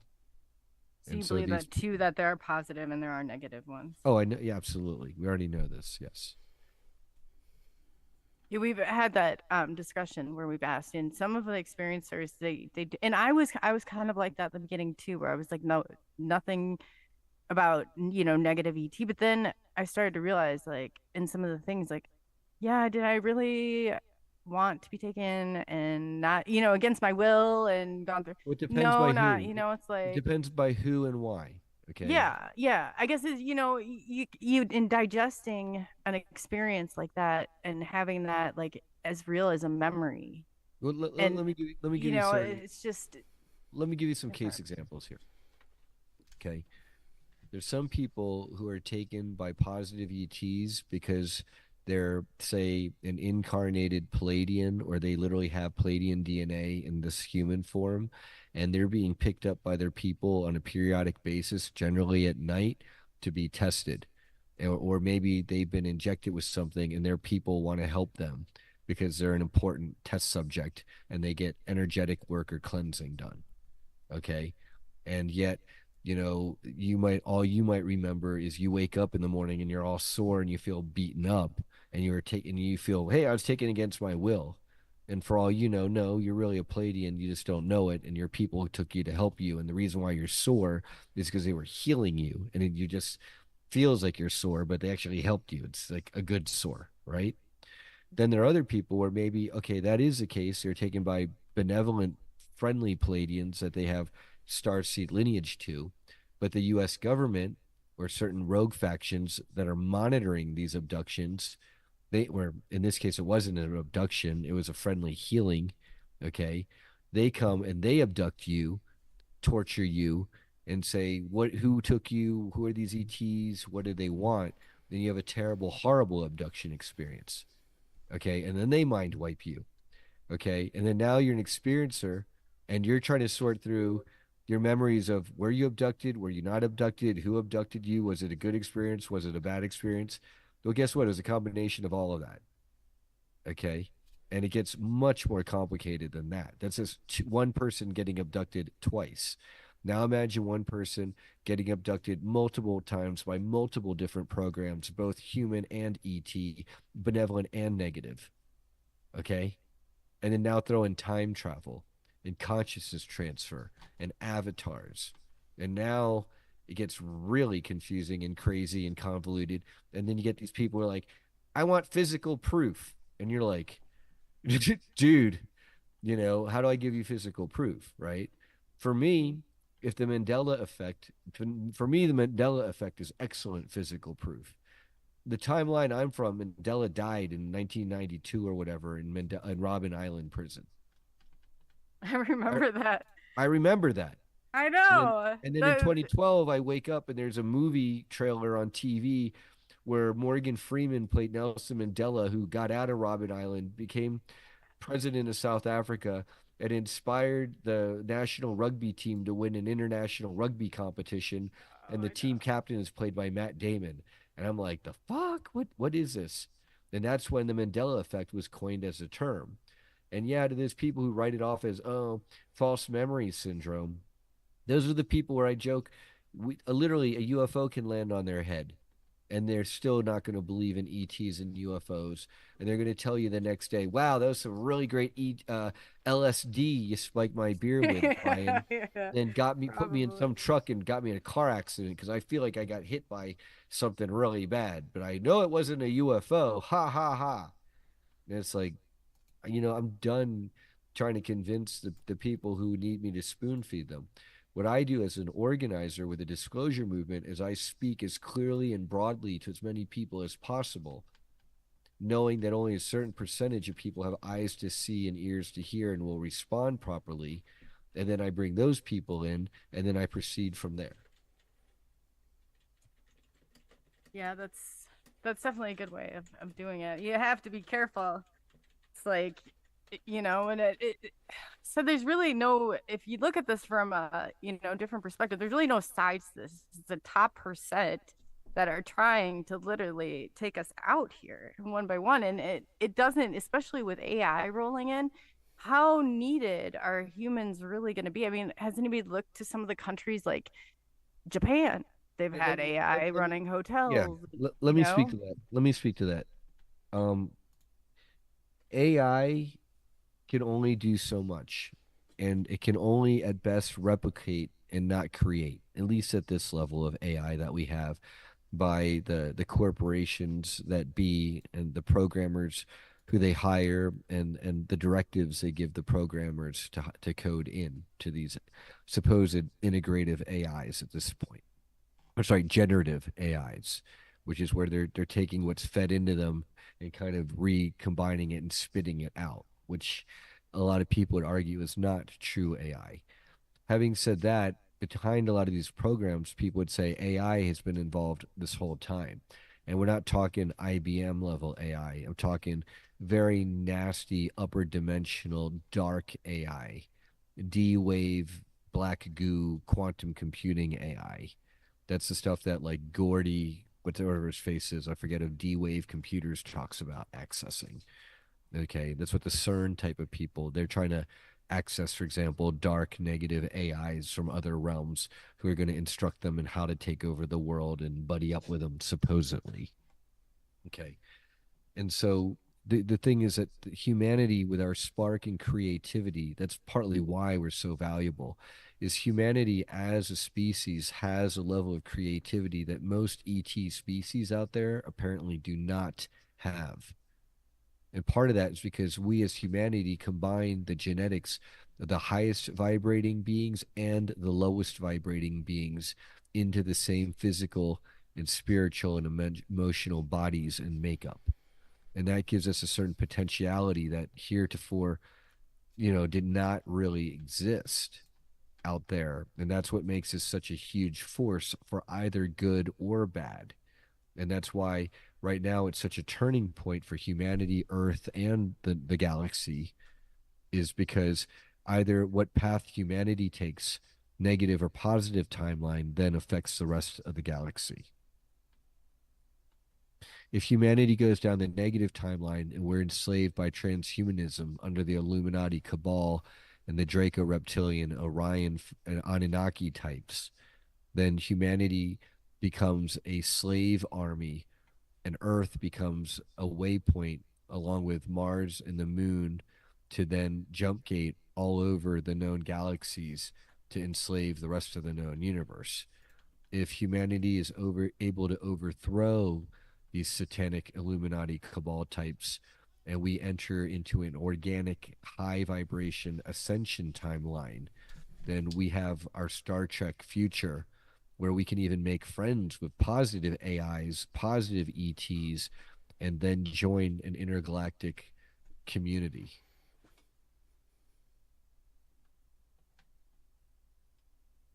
Definitely. What level do you think you need to get the public at to get there? Like what do you, at your disclosure events, like you bring people in to educate people. How do you think that it would be, do you draw a lot of the mainstreamers? Are they starting to become more curious? I guess what are you seeing at your events?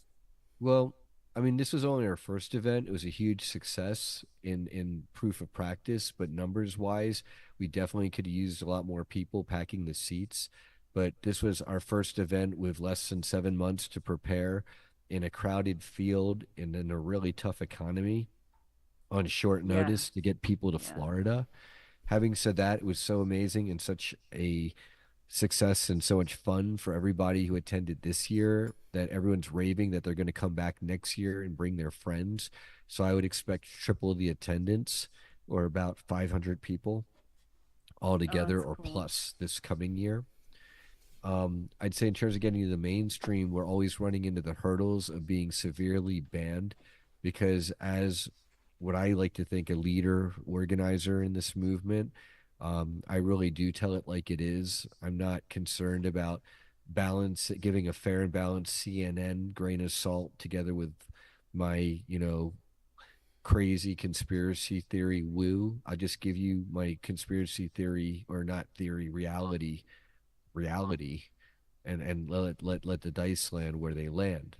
People are surrounded by the Operation Mockingbird media Mm. 99.9% of the time, except for hopefully shows like this. And so, I want to take advantage of platforms like this to speak to an audience who's clearly looking for a non-mainstream, lamestream point of view, and they're looking for the real meat, not just the watered down milk. Um, in terms of what is it going to take for disclosure, the more the population as a whole, and just the most advanced factions, especially, are prepared for disclosure, the better. And what I mean by that is when there's disclosure, the more people are prepared, the less likely the power plants are going to shut down. The less Hmm. likely truckers are going to freak out and decide they're not going to do the deliveries to the supermarkets. The less likely the farmers are going to get freaked out and stop farming to get their wares to people to eat in the cities. Okay. And that in large part is up to people like us and the work that we do, not just getting the testimonies and evidence out there through our own events and platforms and conferences, but Right. organizing people to demand justice, to name names. Even though Colonel Michael Aquino is supposedly dead, he had a lot of co-perpetrators that are still alive and running around. There are a lot of kids still in these underground military bases who have names. There's still a lot of underground military bases where these survivors, they know where they're at, and they should by all means point them out, not because I want to screw up national security, but I don't think it's a matter of national security to hide kids being harvested for blood products. No way, no how, no Right. sir. And if you want to take me to court as an American citizen over that, feel free. Yeah, I agree. There's been a lot of I think that so much censorship, even with like Facebook and them, like when we go to post our radio, which I just saw other people now, they're hitting you and dinging you if you even put an outside link. They say you're sending people to, basically you're spamming them, and sending them. So it's going to make it really hard on certain platforms to even get that information out there. um so you've worked with 20 of the survivors, correct? Or known of, I guess, how Oh many yeah, have you okay. multiple So people in these programs, many. what kind, can you like just give me like, bullet points on like the things, the similarities that they have between them? Absolutely. So they're targeted usually at a young age, or if they get missed at a young age, they go into the military and then get recruited. For example, Daryl James in his testimony after joining the U.S. Navy, or Tony Rodriguez, he wasn't targeted for any particular reason other than he went to a private boarding school and got into some weird tiff with the wrong Yeah, rich, well, and he that said rich that kid's a dad friend, yeah, his dad was the friend's was dad an was Illuminati guy Illuminati. Yeah. tied to the Okay. secret space programs. And he Mm-hmm. said to his dad, "Hey, this twerp, Tony Rodriguez, get him." And his dad had him kidnapped into a 20 and back program, which is where one day you wake up, you're kidnapped. Now they're using you and abusing you for the next 20 years. And then after 20 years, they can time travel and return you back to your child body 20 years in the past after they've kidnapped you. So they can return you. Literally, they're trying to perfect it to return you to within 15 minutes of linear time from when they've taken you. Wow. How does it, is it like an ET? Do some have like memory right away, or do they get like little screenshots or? The vast majority of their memories are wiped. It's a very, very small minority of people who have recall and recover memories, get through the trauma and recover enough to then be able to have a semi-coherent testimony for the public, for then people to shout at them, "Give me physical proof, give me physical proof, prove They're it." not, yeah, they're so It's traumatized. dude, like PTSD will you be ain't got like to get ringing. physical Yeah. proof like that, guys. And there's Mm-mm. other physical proof. There's government documents. There's video. There's eyewitness whistleblowers coming out who worked for government agencies. There's Bob Lazar talking about element 115 20 years before we're able to synthesize it. Okay. There's plenty of proof for people who have eyes to see it and ears to hear it. But there's also plenty of proof that you can just dismiss as AI, CGI, fakery, con men, whatever. Right. Okay. But at a certain point, that's where people are making that third density to fourth and fifth density jump. Okay. And it's a very clear dividing line. I'm very familiar with it. I mean, I can describe it, I can spend hours describing it, and I'm sure you're very Mm-hmm. familiar with it. About how they jump timelines. Is that what we're talking No, about? no, about the jump between people who are stuck in a third density reality matrix Oh, yes, and yes. people I did understand that hear there's a that. fourth and fifth density understanding of reality and higher. So you think Okay. that's all occurring right now in one Oh, plane? absolutely. Third And it's not density. like a shift that occurs for everybody. Well, this is a shift right now. There's humanity as a whole, and then there's individual humans and entities and beings within that group. Right. Okay. Because I don't think the So, majority of the people have, well, maybe I don't know. well, let me explain. Let me explain what densities are, and then maybe then we could Yeah. just okay. Let's define some terminology here. Thank you. Okay. Third density is like you got your lower, middle, and high density at whatever density you're at. Lower third density is like we're humans, but we're like ape-like and we're brutal and we're rapey and killy and takey. Okay. Middle third density is where like we're more neutral and friendly with each other and trying to live as civilized human beings. Upper third density humanity would be like we're being more higher vibration, more loving, more compassionate, more telepathically awake and empathic and vibing with each other. Okay. And then that's where you're starting to get your third eye open and you're seeing the higher densities. Now you can see UFOs, you can see shadow people, you can see Sasquatch and Yeti and fairies and astral beings. And now you can astral project and remote view. Now you're at lower fourth density is yeah, you're telepathic and psychic and you've got all those abilities, but you're a butthole. You use your telepathy to try to like take advantage of a date, or to get ahead in your corporate job by stealing secrets. Okay, middle fourth density would be you're telepathic and you got all these abilities, but you're kind of neutral. You're happy go lucky. Upper fourth density is you've got all these abilities, you're gifted, you're empathic, and you're vibing, and you're starting to now enter the group mind and group understanding. Then you're at Oh, lower the fifth density. collective.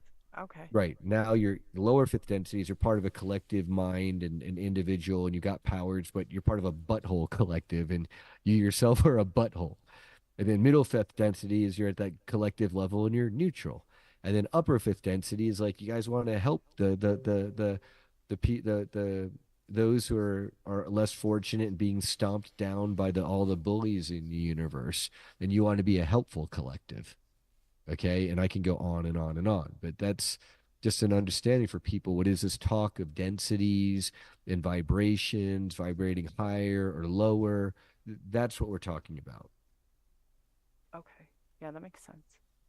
Okay, so when enough people are vibrating at a high enough density or vibration because our psychic abilities are coming online, because we're becoming more compassionate, loving, we're vibrating in the spirit of truth.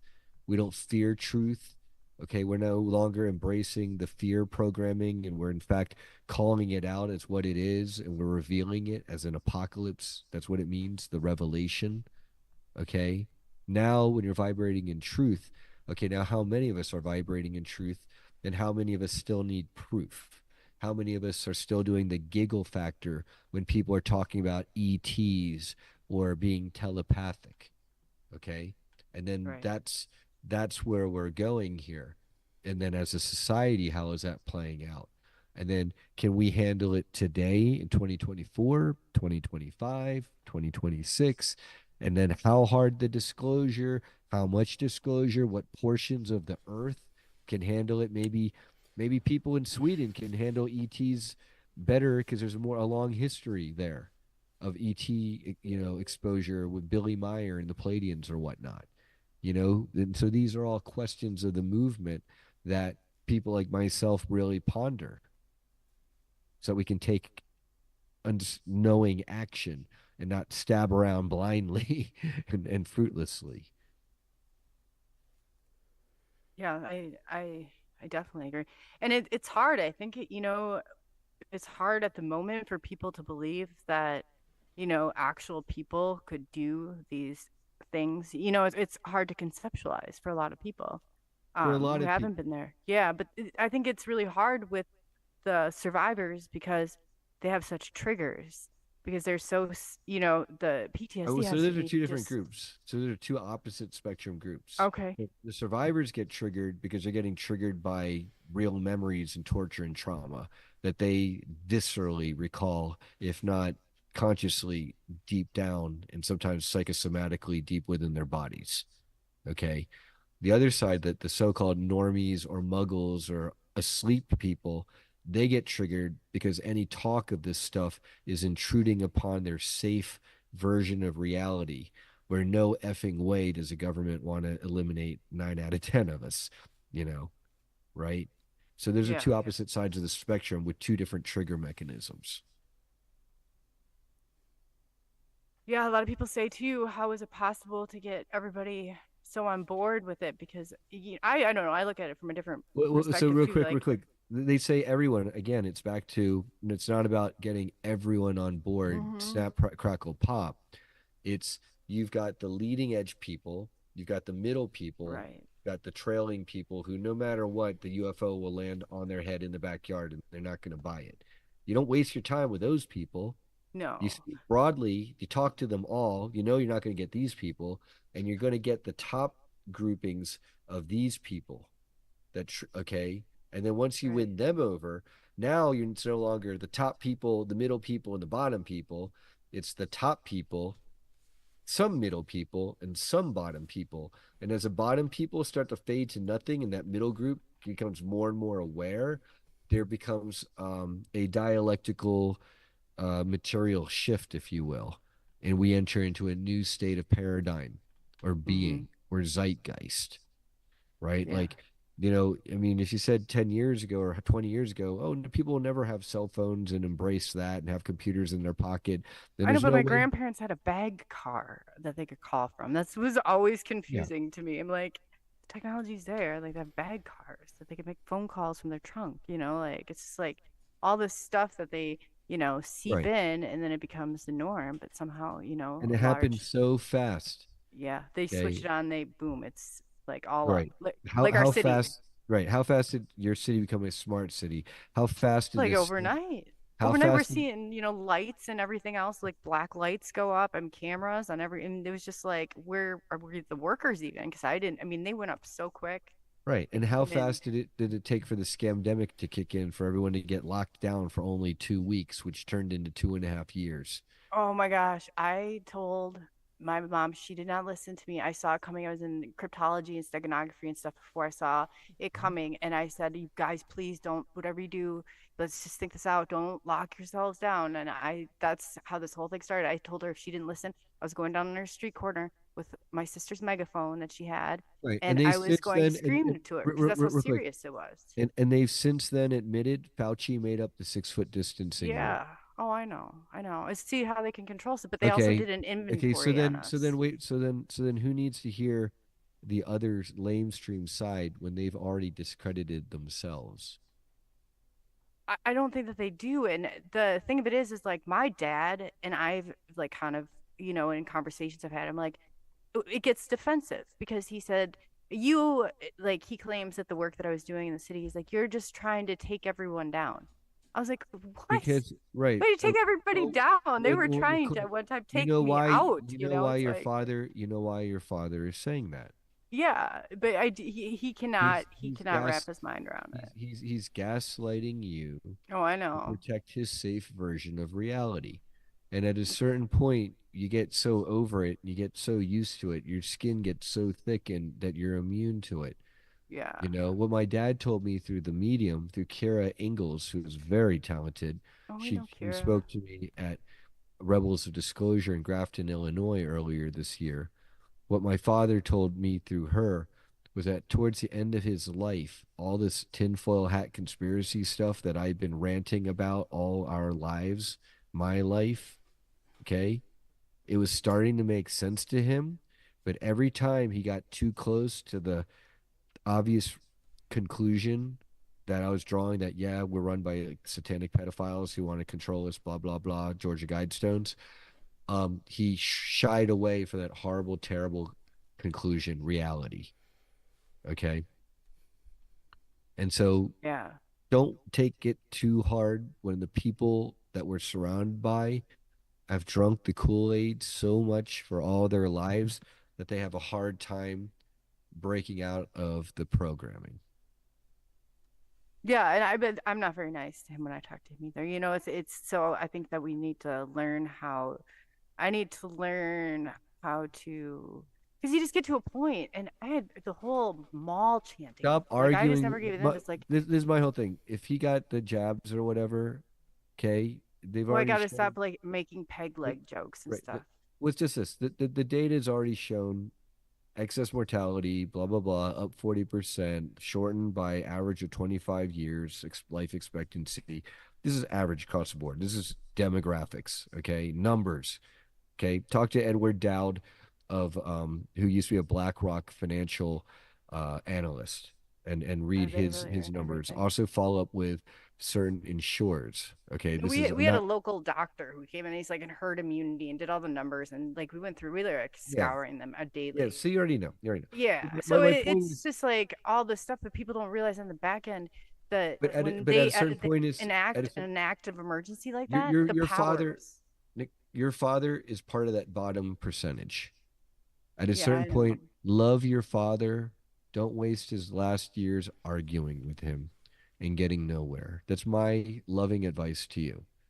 Okay. If he comes to you and says, "Hey, Nicole, all that stuff that you and Marquise are talking about on your shows, I'm starting to get it. And I think it's real. Tell me more."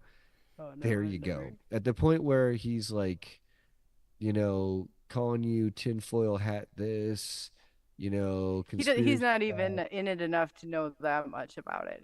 Okay. My But dad is one person that everybody else really in the family knows, but he's one person that's kind of clueless. But he's him and my parents are not married or together anymore, so he's kind of an outsider. okay.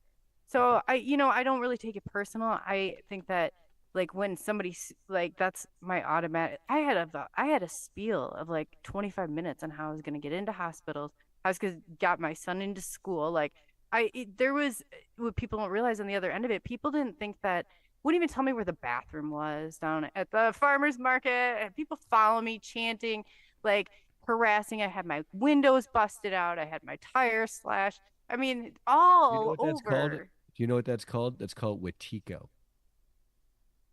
That's where society is infected with this mind virus, and they think they're being virtuous by Oh, grandma towing kill. this line Yeah. that they've been programmed with. That's And why I have then a they hard time being viciously empathetic with attack them. anybody who doesn't toe that line because that Right. makes you a heretic outsider who must be beaten into submission, lest you expose that the emperor has no clothing. Yeah, it's just bizarre. It's And not bizarre. It makes perfect sense. well, Makes no, I perfect. know it does make perfect sense. Like, and they rolled it all out. Event 201, like the thing for us not to think this is not an experiment because they have gain of function. I mean, we've heard them talk about it. Experiment on the people, and then people don't realize like it's not just the United States that developed this. Like Germany and China, and like they look back. I mean, it's just it's unbelievable. Like that the experimentation. Like at one time they were giving the syphilis, you know, to people. Like they were poisoning our alcohol in the prohibition. Like what point? Like Bill Clinton came out a little bit and apologized. But other than that, have they ever said, "Hey, this is morally and ethically Well, wrong. We're going I to mean, stop doing this"? what Clinton did is he basically gave the government wiggle room and plausible Yeah. deniability while unleashing horrible, terrible evils upon the earth. Oh, I know. I know. But yeah, it's a, and then you think every president that's been in there, that except for two, have the same, bloodline and the same. They Yeah. all trace back. It's like, is that coincidental? I don't. No, no, because they're Oh, all part of the same Illuminati Masonic cults. they're And not really the one pulling the strings. Even that's a part of it. That I'm like people. I'm like, we need to stop focusing like on the smaller perspective on red and blue, and you need to see who's really pulling the strings on all this. And they, well, so my the perspective on that is that you have to deal with the politics tactically and not strategically. Okay, sure, Hillary Clinton, the Clintons are horrible, and all the trafficking with kids from Haiti and all that, and they're blue. The Bushes, they're yeah, they're horrible, and they're bad. part of all that stuff too. Okay, and they're red. So you might say, well, then don't embrace blue or red. Other people might say, well, hold on a Morally, second, tactically, the people behind Trump right now, the military, white hat groups at least, to any the extent that they exist, needed Trump in there to sign executive orders to enable the constitutional military to reestablish a constitutional republic. Okay, so do I personally like Trump or support Trump strategically and love Trump and worship him? No. Do I tactically support him over pedo Brandon or Kamala? Okay, yeah, yeah, that's a pretty hard. absolutely. Yeah, Okay, does that make me a dyed in the wool Republican because in one election I support the red orange guy over the blue gal? yeah, No. Okay. But there are a lot of people who they can't grasp tactics and strategy. They don't grasp organizing and apparatus. They don't grasp dialectical stepwise motion. They want it all now or yesterday. And so, just part to of think what, how quickly everybody hopped on board was so scary. Like we're like, just to see that level of mind control that I believe was put in front of everybody was scary. And people are like, what I was getting to before is how could you pull something like this off? And I said, well, why don't you have, if you have like a 5 or 6 year old child, obviously watch them while you're doing this, but have them go around to your neighbors and ask them if the Santa Claus is real and see how many of them actually tell them the truth. I'm like, stuff like that appears or innocent enough, but like it's all this stuff that's well, like the control. Because Santa Claus is innocent enough. Some nameless, faceless, invisible virus that's going to kill you and all your family, starting with grandma. Okay, that's a different thing. And when you No, but I'm ask saying how, if you can get somebody on that level and you we can, do it every day. We cultivate do it like, every day. oh yeah, I know it's How many disseminate people art. use fluoride toothpaste still? How Yeah, I many know. people even think to question they're using fluoridated toothpaste? How many people will make fun of me for even questioning the use of fluoridated toothpaste? Oh, I know. I've Okay, so heard then it when over we the ask years. how does this happen in our society, it happens every single day that Yeah. we, the people don't who know better, okay, don't in our loving, compassionate ways challenge the lamestream programming. That's how it happens. That's how 1930s Germany happened. Yeah. It never stopped. The experimentation and stuff that went on. So when you say there's going back to the Project Montauk, the group that you work with, how many of them have like recognized one another? Because I know you've put pictures up in front of them. I saw Dana was on there one Multiple time, and ones. I can say, for example, that Arkeem Ra and Chastity Campbell, when we were mm, together at Montauk, Arkeem had a memory where Arkeem as a child was like maybe 9 or 10 or something like that, or 12, and he was in the cages naked with the rest of them in their own cages. And Chastity Campbell, she was also as a kid naked in one of these cages, but only like 6 or 7 years old. She was younger, oh and wow, Arkeem was a little bit older and had been there for at least 1 or 2 years. And apparently, Chastity had only recently just arrived. And Arkeem remembers that she was screaming and crying, "My parents are going to come get me. They're going to save me. I'm going to get out of here." And Arkeem, who had by that point bitter and used and abused, was saying to her very nastily, "No, you're not. You're stuck here forever and ever in this hellhole like the rest of us."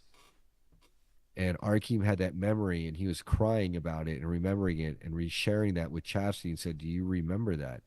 And she said, "Yes." And he said, "I'm really sorry. Do you forgive me?" And she was crying and she said, "Yes." Okay. Also, when a bunch of us were together visiting Camp Hero, Montauk area, we visited the lighthouse area. There's a parking lot with huge cliff drop offs right where the down from where the famous Montauk Lighthouse is. And multiple of these folks remember um, basically getting flying lessons off that cliff where they would run off the cliff and they would fly, some of them like maybe do a loop the loop, run around on the air and then come back. Others of them, they screwed up and then they fell and got injured very badly on that same cliff. And multiple people had memories of that. They were the flying lessons. wow. I said, I'll be right back. I have to grab one thing here.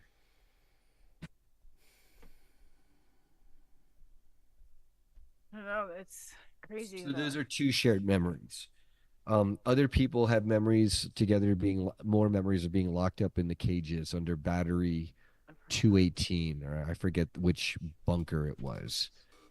Other people have memories of getting trauma twin training where the way they use you and abuse you, or the way they one way they manipulate you is if you're a boy they'll trauma twin you with a girl and vice versa, and then they manipulate you by saying if you don't do X, Y, and Z we will torture your trauma twin.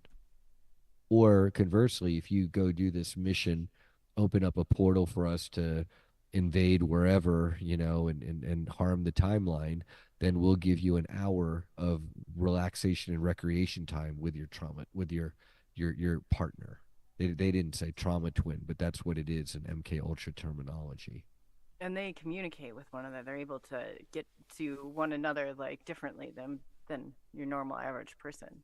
Well, yeah, because they also had people. The trauma twins were very much psychically bonded with each other. Mm-hmm. Okay, they're emotionally bonded with each other. They have alters that are programmed to love each other. Okay, Yeah, and Dana so Luis had talked about some of that and going back and just I mean, it's a lot to digest, but with those kids, and she said that she thinks her dad saved her from a lot of it, but the way that she's still able to communicate telepathically, like she's like, I can hear like everything you're saying. So it's like, there's different I don't know how to explain it, like superpowers that they have in the way that they communicate, and they understand the timelines, and they understand, like that understanding alone that is hard for me to digest. Like I hear them talking back and forth and I'm like, wow, it's like in a different language, they understand it. They understand one another. So I would love to see a group of them together, or have them together, and um just hear, because there's like, even with experiencers, that's what I just found fascinating, is that we had a number of similarities that it's like you knew, and they understood things because this is a part of their memory, this is a part of their life. And when you don't have that, it's just like hearing a story, it's hard to really like grasp what that would be like, but for them that's a reality. It's definitely a reality. And it's a reality that didn't come easily for most of them. I mean, a lot of people, they've done hours and hours of QHHT, quantum hypnosis and healing technique, or I'm not even sure if I'm getting that term right, but it's QHHT hypnosis, therapy. They've been part of support groups. They've done all the reading and research. They've confirmed by going back to some of these places that, wait a second, like Tony Rodriguez, he's gone to places in California and Peru that in this 3D life he never went to, but in his kidnapping MK Ultra time travel stuff, he definitely was there. And he can describe buildings and layouts in his book, and then he'll get taken to these places and they're there exactly as he described them. Tyler Koala has demonstrated the same phenomenon, for example, and many others have too. Okay. And so, you've got the testimonies of everyone from William Tompkins and Operation High Jump and Andy Piero and James Casbolt and Max Spears to now Penny Bradley and Laura Eisenhower and Tony Rodriguez and Daryl James and Arkeem Ra and Alondra Markman and Anthony and Alyssa Zender, and I can go on and on and on.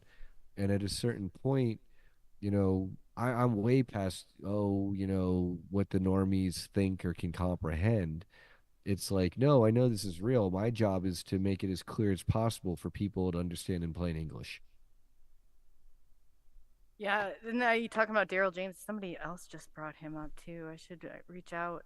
I'm just really fascinated by it, but I get what you're saying. Like with UFO stuff, I started to say the same thing. Like I was like, "Are you sure?" You're like, "I saw something that was 30 feet away and 50-foot in diameter. I'm pretty sure." And so I kind of lost that tolerance where I was like, "I am not telling or convincing anyone they're real. If they don't believe that they're real, step aside. The people get, get listening, get out of my way." the people listening to your show, they're not the doubting Thomases who think we're full of bullpucky.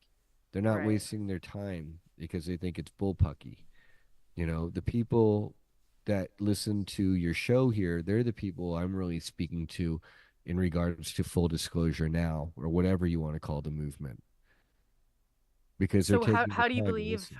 I guess there's talking to Mike Barra. He kind of thought along the same lines. When I was doing a lot of the cryptology and stuff with Van Steenberg, Richard would like the HET, the Het Lao movement. Like the big thing for us was forced disclosure, which is called FOSURE, like and getting ahead before the government discloses and shifts that paradigm so we can regain control of the narrative, because we definitely don't have that narrative right now. And I just think that the experiencers and the people that are like, they are going to connect them together, because everybody has like different pieces of this, and everybody's job's just a little bit different in this, but That's why power we in do the numbers. conference. That's why we have the conference. Is instead of people in the public looking at one piece here and one piece here and one piece there, the conference in real time, or via live stream if you can't make it in person, brings all these pieces of the puzzle together. So now you're fitting all the pieces next to each other, and it becomes much more clear. Especially Yeah, when you can I go, saw yeah. what's his name was doing it. Um, what is his name now? I hope he's not listening. The practical. He was doing the live streaming for your conference. Oh, Robert Khalil of Typical Skeptic Podcast. Yes, thank you, Robert. Yes, yeah, I chit chat with him too, a great deal, and I know he's talked about all the drama in his group. I didn't realize how disclosure, like, can you define that? Because I think for your group it means a whole lot more than what it may just mean for, disclosure, like, in general, because you're talking about a lot of truth, about a lot of, coming out, and, like, I mean, it's Let me definitely going explain. to take a Let movement. me explain why I and other people call it the full disclosure now movement. The disclosure part, that's exactly what you're talking about there, Nicole. Mm-hmm. It's like that's the fun stuff, the laser beams, spaceships, Buck Rogers, and time travel. Okay, the full part, that's the pizza parlor stuff, the satanic ritual abuse, the islands, the deals that the Illuminati cabal are entering into with negative ETs and demonic entities while hiding and using this technology, these amazing technologies against humanity to enslave us and to hurt other groups around the universe. Okay. And Yeah, so I just think of that's the Tony whole part. Rodriguez too, like how he talked to, like, who is his friend? Like, is there any have any of them, like, because it's obviously, it looks like it's an Alamanuti recruit, right?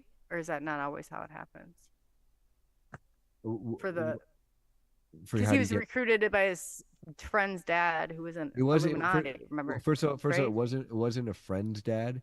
It was a kid who did not like him, who then had Yeah, his or dad. somebody that, okay, Right. yeah, Okay. yeah. It was So their dad. that's one way he got recruited is he got singled out by an Illuminati player. Another way people get singled out is the government has looking glass time travel technology where they can look down people's timelines and realize that, oh, they're powerful psychics. Let's target that person in their high school or grade school and recruit them into a program. That's how a lot of people end up in it. Other people like Penny Bradley, they had like perhaps military families or military backgrounds. They Yeah, were I hear that identified too. as having certain percentages of DNA in their genetic makeup that was favorable to ET contact because she's Rh negative, for example. I forget what it is in And Penny's speaking case. of the bloodlines, I have to ask because I Yeah, have a really rare one. My grandmother was Rh negative. My yeah. parents are both O negative, but I'm AB negative. The only Okay. one. I was severely jaundiced as a child because I did not have a matching blood type. It's my understanding that everybody pretty much can have my blood. I just can't have everybody's blood. Right, But I'm you're a wondering, universal donor. the AB negative, yeah, and they say it's real, and it's so. I was some information was starting to come out on it, so I was curious if you've heard anything or had Oh any yeah. information. So the negative part is basically Anunnaki Nephilim heritage. Okay. And then the A B parts and the O parts, I forget which one. One of them implies Lapesian genetics, which is like a humanoid rabbit race that's like really tasty to the reptilians. And that's one reason why they love eating humans, is because a large percentage of humanity contains Lapesian genetics, is what I've been told by Audrey Walters. Um, so there's that. Um, Well, if there's any reptilians listening, don't, not edible, okay? yeah, Like, that's that, yeah. Ooh. But I know it's like newer, and they said that it was had some significance. So I was very very curious. I was yeah. the only Well, one that got it's it. different. It's different genetics. Different. There's humanity has been Sorry, I genetically apologize. tinkered with. We gotta go to the last break for the Yeah, radio sure. side. It's gonna be like 2 Yep. minutes long, not too long. So hang tight, guys. I'll be right back. Sure, sure. Okay.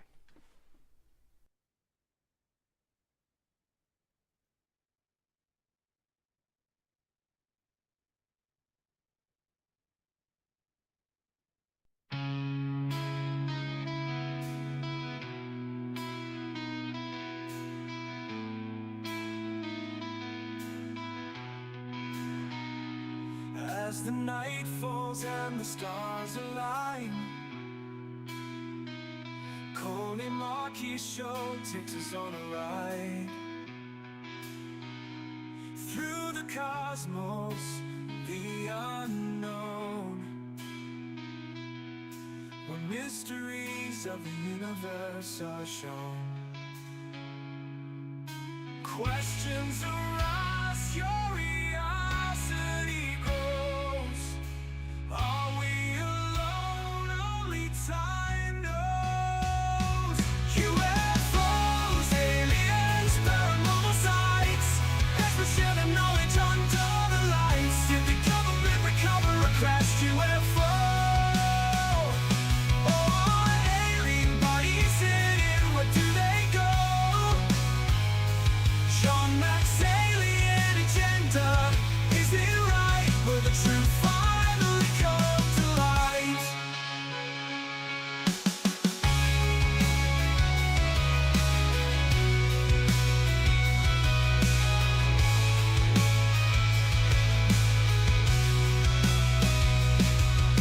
Secrets of the universe unfold in a facility where the truth's been told. Conspiracies and cover-ups entwine. As we search for answers, will we find? In the shadows, the truth awaits. UFOs, aliens, paranormal sights. Experts share their knowledge under the lights. Did the government recover a crashed UFO? Or alien bodies hidden? Where do they go? Sean Mack's alien agenda. Is it right? Will the truth finally come to light?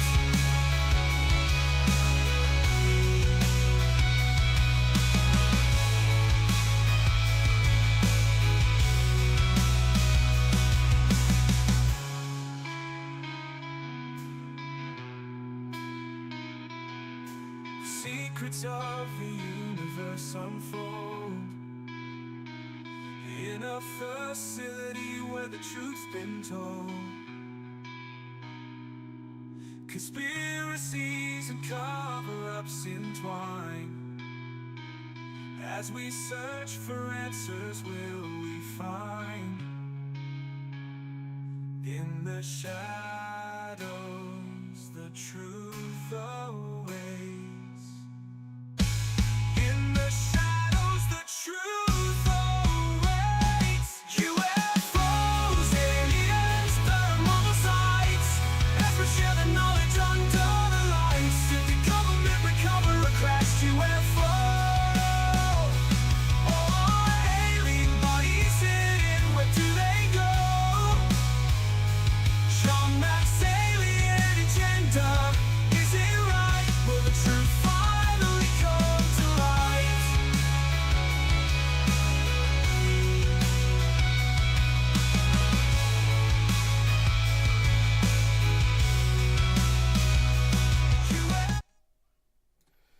Welcome back, everybody. We are back and ready to rock and roll. I'm gonna bring Coley and Brian back. Give me 1 second here. Brian, Coley, can you hear me? I can Yes. hear you. Loud and clear. All right, cool. We're back in action, guys. So please continue. Yeah. Well, no, I guess. And is there any questions? Like, I just think with Project Montauk with these kids and stuff, there's got to be a ton of, like there's, a lot about the experiments I did with them, a lot of like the intensity with how they're able to manipulate. I can't remember exactly what it's called. There's a type of technology that they used on them that that they're able to develop some of these superpowers, as you call them. I mean, what I'd say is that a lot of these kids innately had these powers, and it was found they were discovered through trial and error. And for the kids who got strapped into that chair and didn't have the right psychic abilities, they died. And we're not talking tens or hundreds, we're talking thousands. Yeah, no, I did read that. You just wonder, okay, so going back to this gifted and talented program as a kid, like I got extended my invitation when I was 4. Back in my day, like preschool wasn't like always, and there's a special preschool, Montessori preschool that they said these kids would go to. And I'm just wondering, like, what flagged us. Like there must be something. I would love to get a hold of those inventories to find out what kind of kids they were recruiting or what they had There's all, I mean, that. it could be, there's all sorts of stuff. It could be your blood type on file. That's what I'm wondering. It could be they did some kind of test to see if you were talented or not, like a special hearing test or a vision test, and they flagged you and got you know a talented and gifted program. It could be you're from a military family and they knew that you've been part of a genetic hybridization breeding program for decades and you're like My grandma. generation three, right? Your grandma was in it, and then your mother, and then now you. Okay. So there's like a number of things. There's no one path.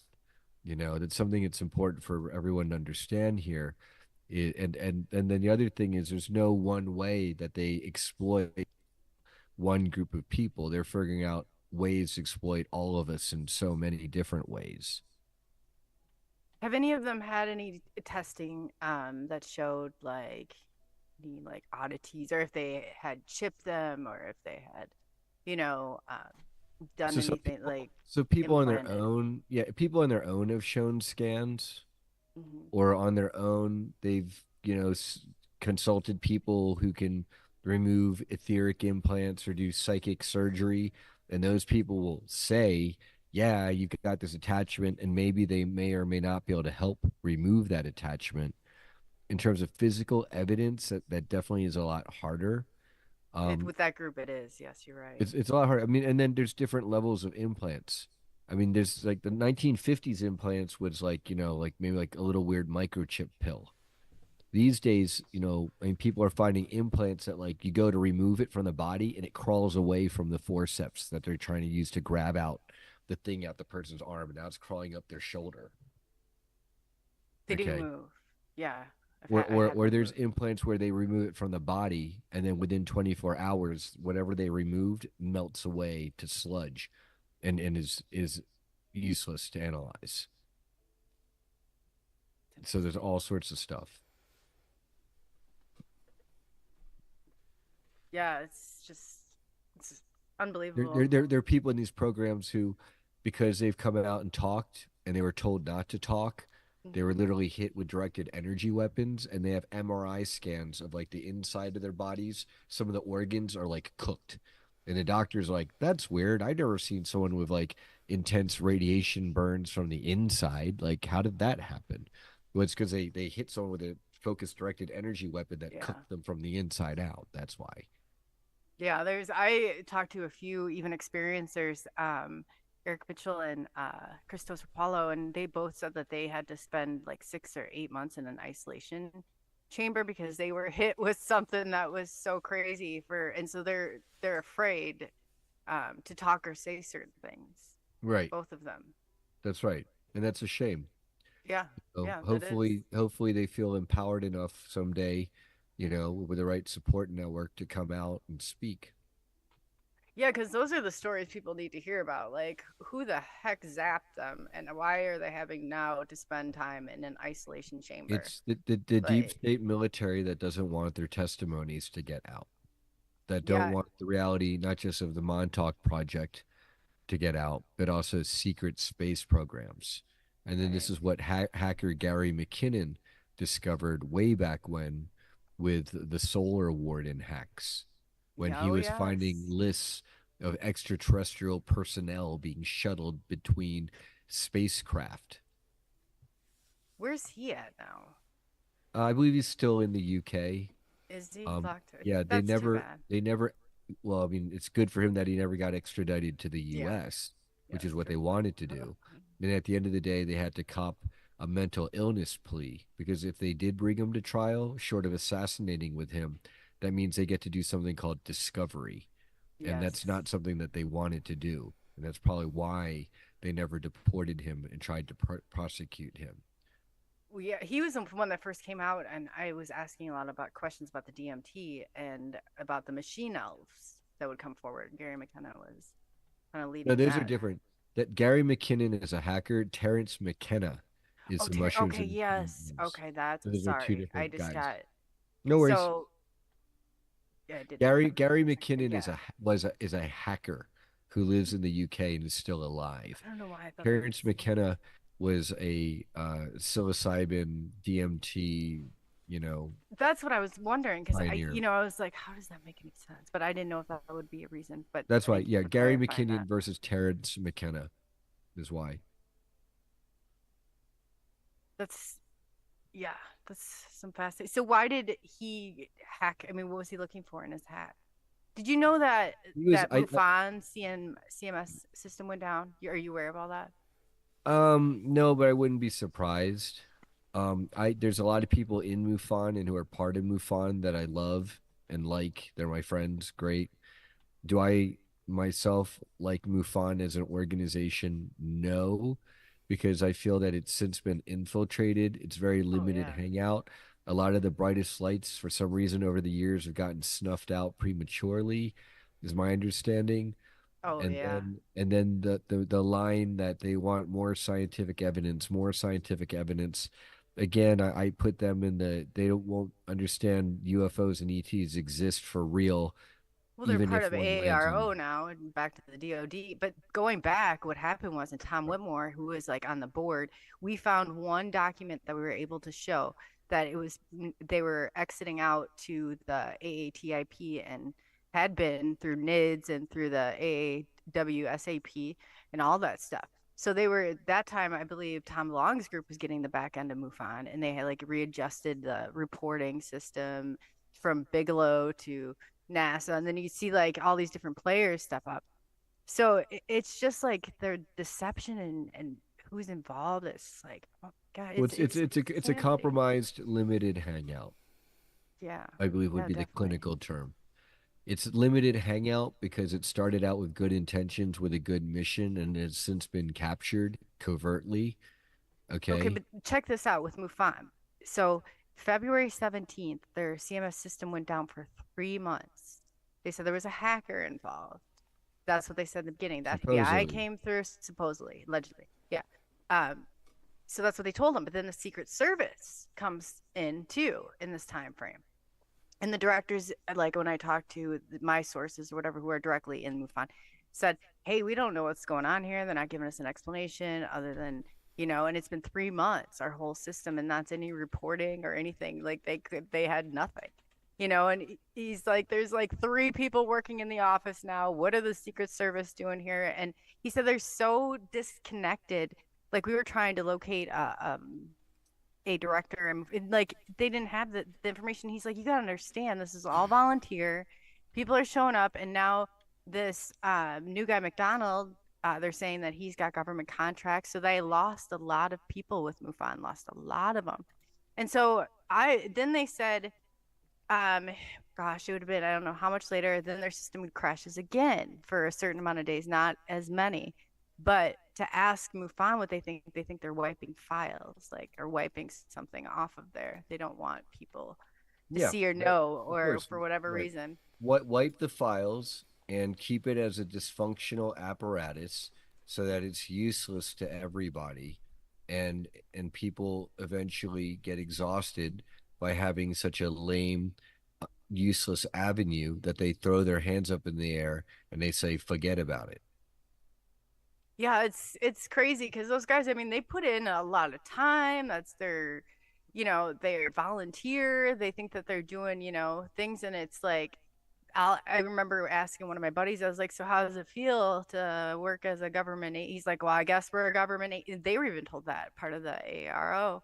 And then I was trying to tell somebody in our community, I said, no, you don't understand. They're connected to the DoD. You can look on the website. Go look at the government website. It's right It's there. not that they don't understand, it's they don't want to understand. Oh man, this guy blew off the handle about it. I'm like, So Google it before you do. the closer you are to hitting the I'll be contradiction right with the back, truth, guys. Sorry. sure, the bigger they're going to explode because you're Oh hitting the yeah. contradiction on the head and they blow up. It was one of And the Bigelow's friends too. I was like, well, of oh, course, right. and the thing is, yeah, Bigelow and EG&G Aerospace and the long history of being part of the secret space program military industrial complex does make them a little suspect, Oh you yeah. know. I had The, I had somebody who was like I was like you do some surveillance on them, because I've had it even done with TTSA and To the Stars. So I had pictures and everything taken, and he's like, nobody's coming in or out of here. All the cars are the same. Nobody's coming in or out. Well, there was this picture that leaked, and I got confirmation we had to go outside the country and pull Blair Bigelow, who's Bigelow's granddaughter, right? And she posted a picture of her, Lou Elizondo, Tom DeLonge, and Bigelow all together in one of the space pods that he was, at that time he was selling. I mean, you could buy a trip to the moon then and stay in one of his little space pods. And I was like, what is going on here? But nobody's coming or going. Like, it was very, and they had people with like heavy, so that they've obviously had admitted like involvement, and him and Lazar about that company. Did you know about the company that they were going to start up or allegedly started up? That's an interesting point to look back upon and make a No, the connection only with. company I know with Bob Gallo or Galloway or whatever it is EG&G. Are you I'm talking about Bigelow and Bigelow Bigelow, yeah, Aerospace? Bigelow Yeah. Aerospace, yeah. He And going back, way back, I have documentation and I'll pull it up and I'll send it to yeah, everyone. yeah. But yeah, that they There's a developed a leaked transcript of the general meeting with the EG&G execs, and the general is told, no, this is above your clearance, and it Oh really yeah. pissed that Yeah. general off. And I've heard that too. Like, what are they doing here? They're going to, congressional hearings, and the people, according to Doty, you can't believe everything he says. I can understand he's CIA counterintelligence, but it makes sense because then I started digging through it that they don't even have the security clearance to hear about Yeah, the identified.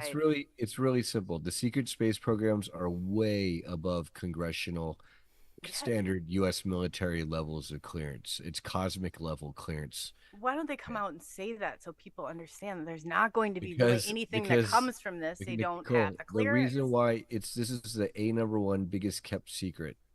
The reason why is because what happens when our society realizes that we've been under the thrall of satanic Illuminati cabal pedos this whole time, who have been keeping healing technology to themselves, okay, to generate super soldiers to enslave the rest of us.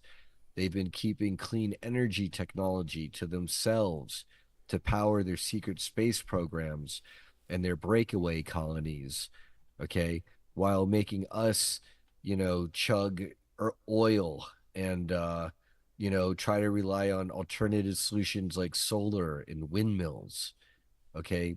What do you think happens? So that they kill and spend enormous amounts of money to keep this on the down low. Okay. They can't let Oh people yeah. know that there's military bases underneath our feet where children are kept in cages, harvested for blood products, fed to reptilian beings from time to time. Are you kidding me? They cannot allow that. That is a little bit too much truth for them to they would much rather focus on Trump versus Kamala. You know what I mean? Right. Yeah. Yeah. Definitely. Yeah. Yeah. Definitely. And flipping the sides, and I can't even listen to it anymore. It's like, like there's real things and real problem. I got into it with one guy one time, and I remember they'll never let me hold on to the microphone at the tea party because I was listening to all of it, and I couldn't take it anymore, and I was like, listen here, it was like the stuff that he was saying, but it was giving all of that information kind of a bad name. You know what I mean? Like they're using, like, we knew like the chemtrails were going on. It was just done under a different weather modification title. And like there's allegedly like ILSs, and there's other things that they've actually identified crafts. We should be doing FOIA requests on things like that on the what's been identified. And going into that, kind of switching over into the Montauk. So where did you see this evolve to? So they taking kids. What happens next? Like, what do you think the next experiment was that they went to from Montauk? Because they didn't stop. Super soldiers. The super soldiers. Basically taking the kids who have psychic abilities and Mm-hmm. then enhancing them in some cases, trying to do cybernetics, okay, or hybridizing them with other ET DNA or breeding kids from them, okay, and having new generations of empowered people to exploit. and to experiment upon, and then to eventually take into space to then do all sorts of shenanigans like go through stargates to raid other planets to attack relatively helpless ETs that have valuable technology or resources that we want for Oh, whatever great. reason. Somehow I Okay, can see that that's happening. one scenario that they do. Okay, or do highest bidder shit where buddies of George Bush Sr. are trying to take over some corporation in the Ukraine or whatever. So let's send some super soldiers to assassinate uh the owner, the heads of a corporation, so that George Bush's buddies can now be the head. I'm not saying that's a real one, but I'm saying that's the kind of crap that Because I've now they're heard. time not only able to jump time, now they're trained to. So you think a certain part of those kids that maybe had gone through Montauk, the ones I can't imagine. I don't know what their running total is on how many people were actually involved in that. But Thousands, it's tens of thousands. okay. So there a certain group of those were taken and then obviously had all the abilities. Plus, has anybody come forward like with the super So soldiers or many. So real quick, we've got cloning technology involved. yes. So nothing stops the other side from taking cells, blood sample, hair sample, Two whatever. yeah, two simple Okay, so cells. now they can clone you. Okay. Once they clone you, okay, per Donald Marshall and other people, especially when you're sleeping at night and you're entering into what's called REM driven, rapid eye movement stage of sleep, they can consciousness transfer your consciousness into a clone body that's compatible. Okay. And then they can have you run missions. They can mess with you. They can torture you. They can use and abuse you. And so, yes, there are many people who've come out with testimonies. I don't personally know Donald Marshall, but I know Arkeem Ra and Drago Reed and Alondra Markman and Anthony Zender and John Whitberg and Rocco Fowler, right? Who himself, he's fighting programming all the time and he'll admit it. Okay. And so um, I've had all those people, among others, talk about this stuff. Susan Long, Veronica Bartolini, James Rink. I can name more and more people. There's a lot of people. It's not like, oh, there's nobody talking about this. No, there are, especially when you find them and put them together. And the things that they were forced to do to one another, like that forgiveness, It was like terrible. It was yeah. horrible what they were forced to do to each other. They were forced to literally kill each other, and then they had a regeneration tank apparently, so they could regenerate you if they threw you in within like 24 hours. That's they many of people talk about this. I know it sounds wild and crazy. They talk about this. They talk about soul stealing technology. That's part of it. Okay, they could Yeah. regenerate your body and recapture your soul and stick it back in your body. They could bring you back to life technically. Okay. Or use time travel to do it if they wanted to. Multiple avenues. Um, they were made to do things with animals. Preston Nichols had a dog named Happy or Lucky or Stupid, or I forget the name, but some of the survivors, they have very nasty memories of Preston Nichols and that dog. Okay. Yeah. He was a Satanist, a Satanist pedophile. That's really all you have to say, given charge of children for decades. Yeah. See, I And, worked as a and mental health therapist who that was primarily the children for 7 years. That was primarily the children that I treated. Had like reactive attachment disorder where they were so severely abused or oh yeah, neglected that it and they I were always made to would say, sacrifice other children. They have got yeah, demons attached to them. it, I saw one and I was like, this little La La Loopsy girl, and people don't understand. There's like a 3 and a 4 year old, and mom, they adopted them, and they're like, well, the preschool teacher is lying and saying the 3 year old says he's gonna slit mommy's throat, and the 4 year old says he's gonna something with a crowbar or something today. And I was like, okay, parents, let's think for a second. And that was part of Dr. Daniel Hughes' training, Right. developmental psychotherapy. You can look Parents into it. can't. Most parents can't wrap their heads around a 3 and We 4 would year old. need to get the parents. I said, so I need you on board. And if we're going to find out answers to this, that your children may want to kill you, okay? but it just might be for reasons that you don't understand. Like one time, a girl who threw like this kinetic sand right in my eyes. She didn't think that I liked her as much as she liked me, and so that's I mean the knives under the bed, the razor blades, and just to think Yeah, that's with that none level. of that, right. None of that is normal. That is clear No, but signs now kick that of up a someone who's notch. suffering trauma and abuse, and they're doing everything they can to protect themselves consciously and subconsciously. Didn't we? That's Could what the that is. government create the Unabomber even? Like Yeah, they of could course. groom that Yeah, guy. because Ted Kaczynski's um was part of Harvard LSD experiment. But then they Okay. had him go up and with this, like because he said technology, blah blah blah, he's What they anti-technology, did, what they did and they is shamed him. It was horrible. what they did is they set him up as a Manchurian candidate to distract everyone in the media and also to do a social experiment, okay, and to generate fear across the country. And to the other side, he was probably considered a tremendous success.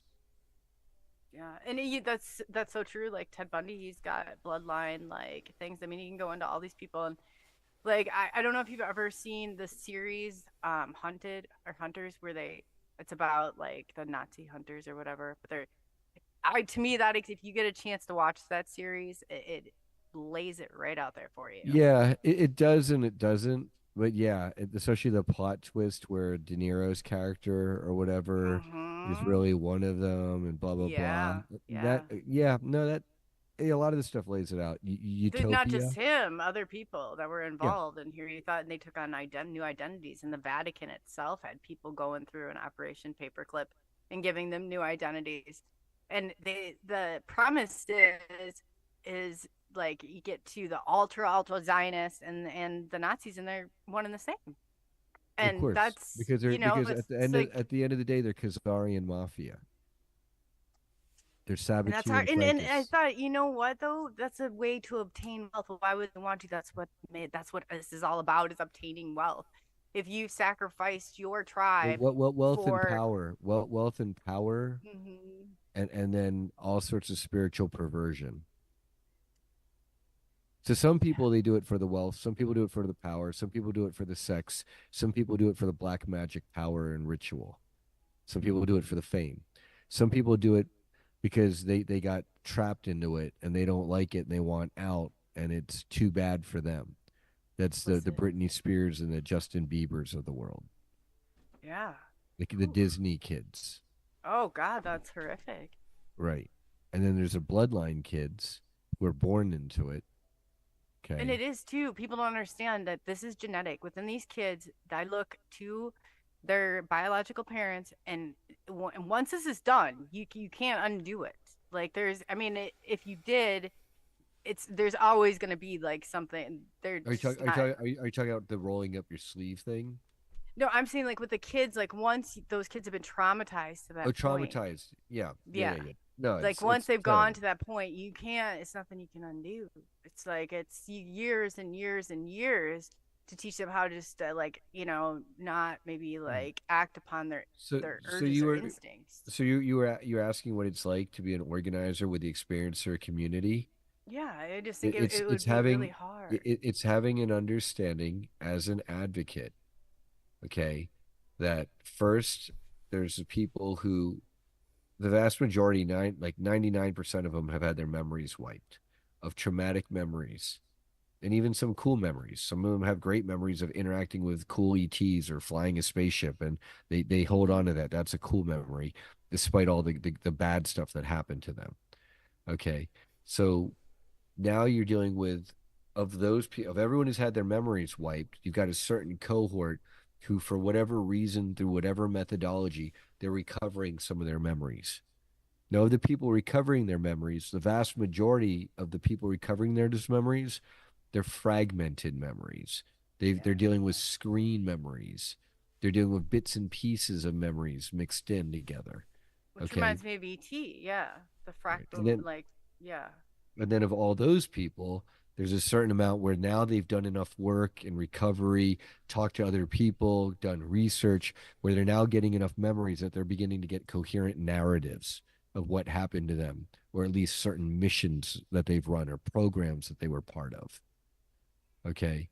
And then of those people, you also have to deal with the psychological, emotional, and spiritual factors. How many of them have done the shadow work and confronted the darkness that they've had to experience within themselves, to the point that you can talk with them in a 3 hour long discussion and they're not going to snap, freak out, alter out, become self-destructive, Mm. um, Alter or out is a good, yeah. Oh, I've seen right. it.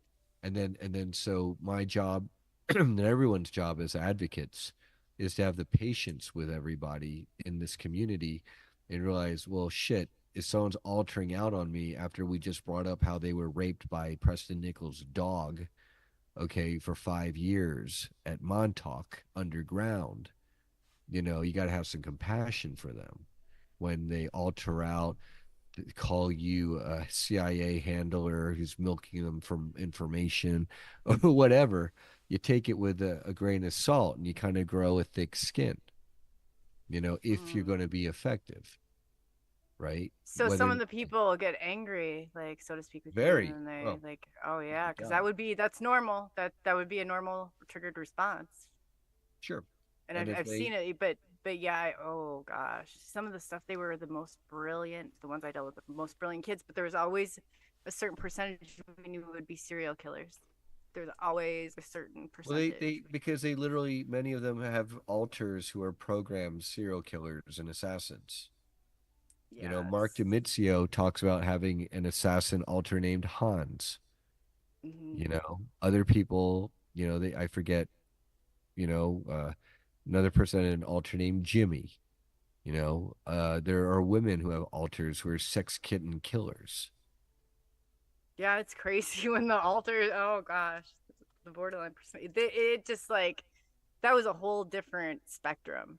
I had a buddy who he loved it, and I'm like, this, it gives you the EBGBs when you. I shouldn't say that, but it does when somebody all of a sudden is, and their whole face and their way that they It's talk. because It's it's like, it's unnatural.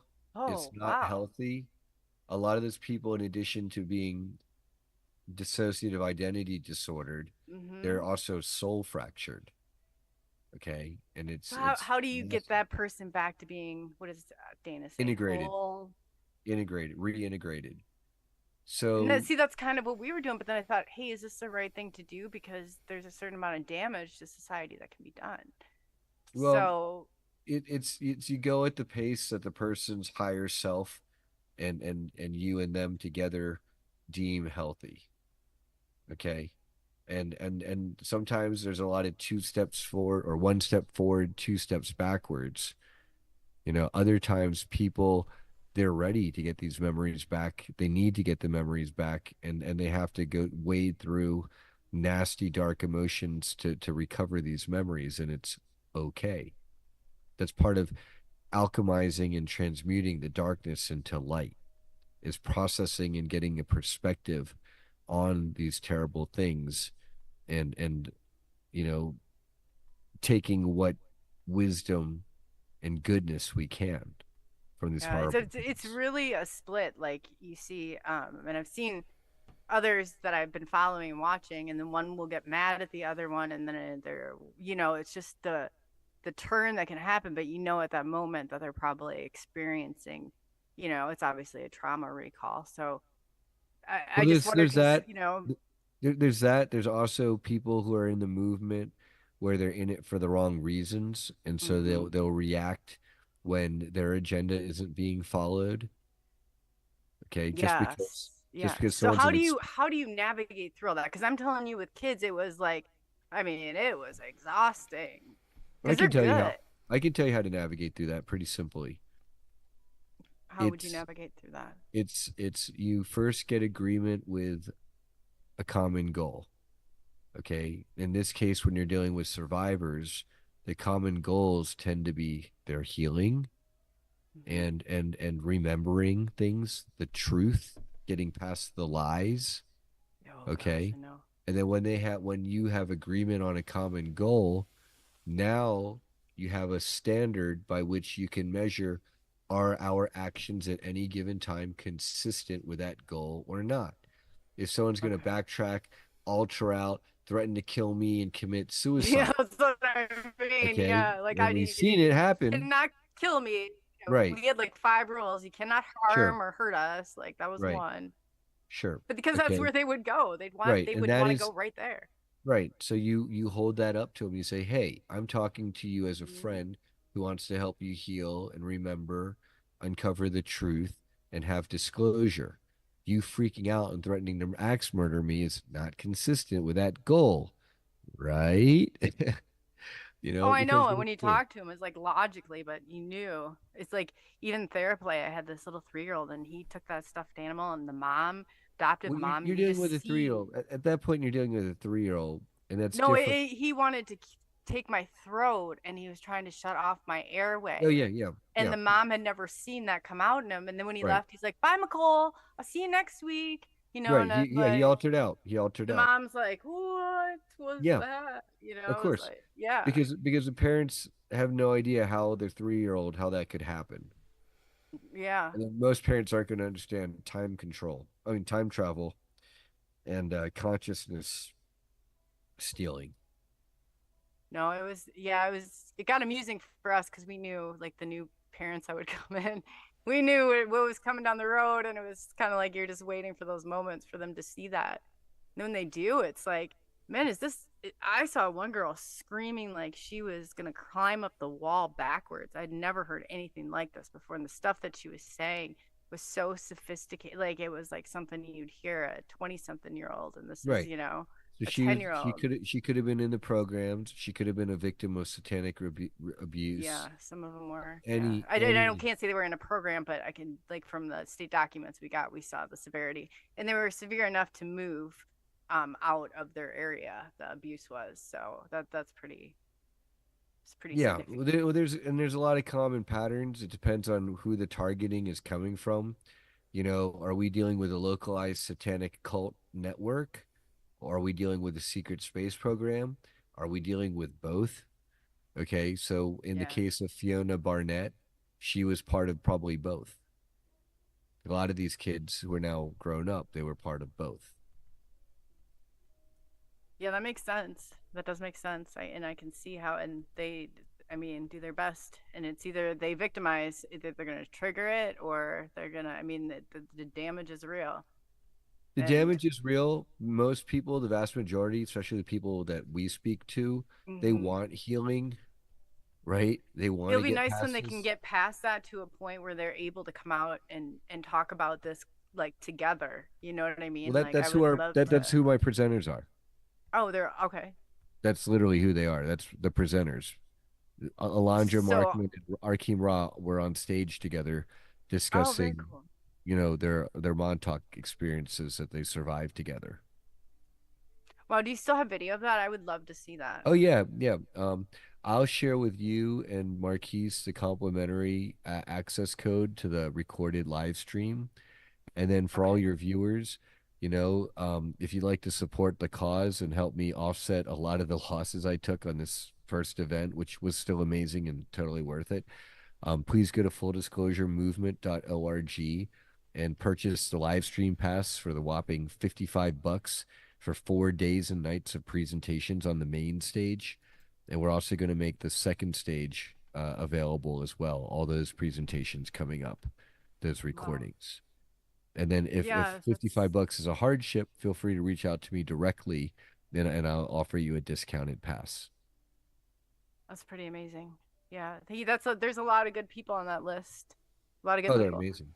Oh I yeah. know Laura she wasn't directly affiliated with the space program, but she still has really like some Well, really interesting insight. the reason why is because they tried to recruit her and multiple Hmm. times and she said no.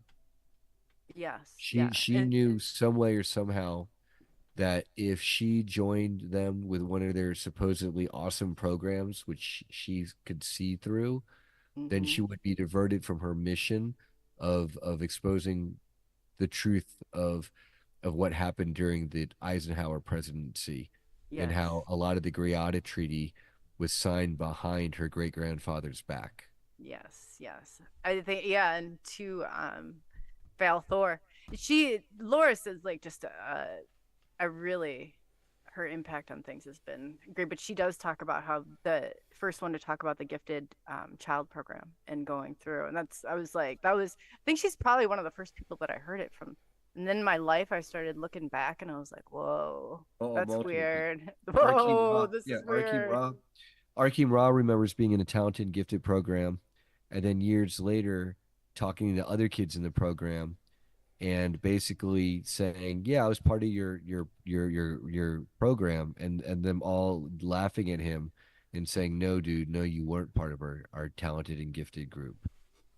And the deal was is that Arkeem was recruited into that program, but instead of joining all the other kids in the normal talented and gifted program, he was taken away by people in white vans I've to heard other that too. places. I've heard Right. that about the white vans. Right. So now Rocco Fowler, he Hmm. recalls being on his bike and being kidnapped along with With his another kid, friend, yeah. his friend, and he remembers literally holding on to his BMX dirt bike and then opening the side door and dragging him and the bike into the freaking van. Those are detailed memories that, Said a and they're lot, they're yeah. consistent over and over. You can talk to these people today, tomorrow, a year from now, 5 years from now, watch their recorded interviews from 10 years ago, and they're not changing their testimony. There's a reason why. Okay, because You can't, yeah, whatever you can that's tell the it truth, happened to yeah. them is that's how they remember what happened. And I can tell you, like, as a trained, licensed therapist, that I could see, I know a trauma response, I can see a trigger. I've been Yeah. even dealing with it. I can see it a mile away. The number Something one real response, is the there. Something's the, very nu- real.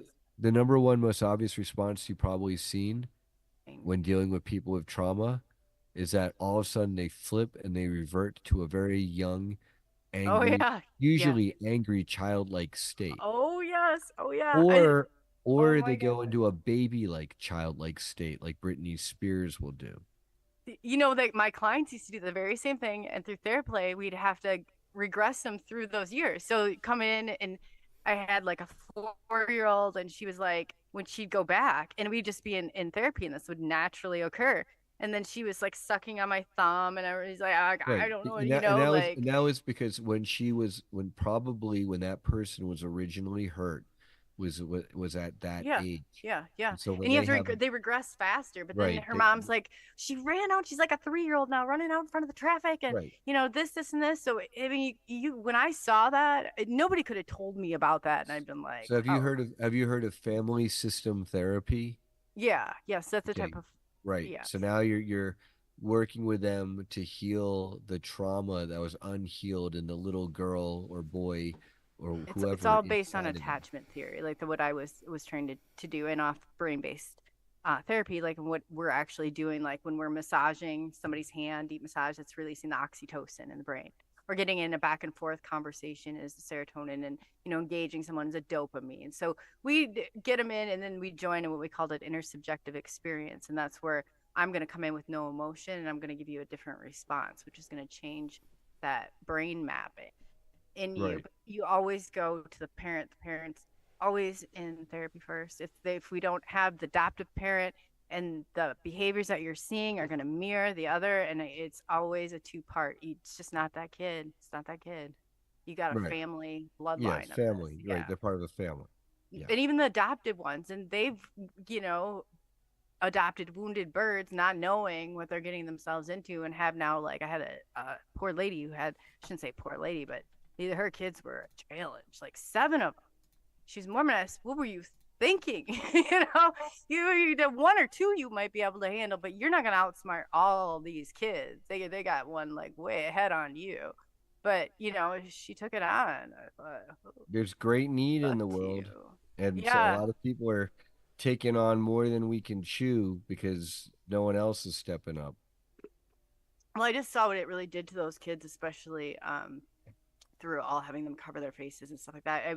It was sad because I had exited the field. People didn't see things the same way I did. They came after my license, professional license. So I put an exempt status, and the lady at the agency, she's like, he wanted me to even take it off my LinkedIn, and I was like, oh come on, let's grow up now. So people don't realize, like, when coming out with truth, especially in my community, I'm an outpatient mental health licensed therapist by Dr. Dana Hughes, had the highest of the high, like training and everything else. And now I'm coming out and I'm speaking out against this, and I'm talking about UFOs, and I'm talking about, you go from that, and people don't understand that's not a place you necessarily want to be in, but it's a place to tell the truth. I would have been lying if I said otherwise. But I did go through a period, I don't know if you have too, Brian, where I was like questioning myself, am I setting other kids up to be harmed or hurt? Because these kids are leaving here. I'm not like, I know their tendencies, and especially the ones who are sexualized, that one get kidded, victimized every single one of the kids in the family. And So, it was like, this is part of it is that thankfully I don't have to do the hard work that you've been doing of dealing with children at a clinical level. but even as an adult, when they move into adulthood, I'm So saying then, like right. that So that I mean, that's way easier to deal with adults. I'd say, and it's much definitely, I and it's hard enough dealing with adults. So, I'm glad that thank you for doing the work with the kids. It's even I don't do hard. anymore, but I used to. Right. But yeah, the I guess with the adults, I'm wondering if you see some potential hazards, I guess, or because I had to really question myself of, like, would I Yeah. want my I'll own give child in a I'll give you classroom? I'll give you a potential hazard with the adults. The potential hazard is that their omega suicide self-destruction programming goes off, and then that's where Okay. they're literally programmed not only to kill themselves, but everyone that they've leaked secrets to. And that's where you've seen literally murdered suicide cases where a patient Oh, great. murders their doctor, like they murder their whole family, and then the doctor and some of the doctor's family. Some of those are Yeah. probably MK Ultra omega programming cases. I'm Well, serious. okay, so What that, I've yeah, been but told. that's a potential hazard for you, Brian. Like, are you worried that you're going to be No, hunted by? not at all. Because I'm even though I do get death threats from time to time, I know that as long as I stay on the path of truth and righteousness, that I'm protected. Okay. Okay.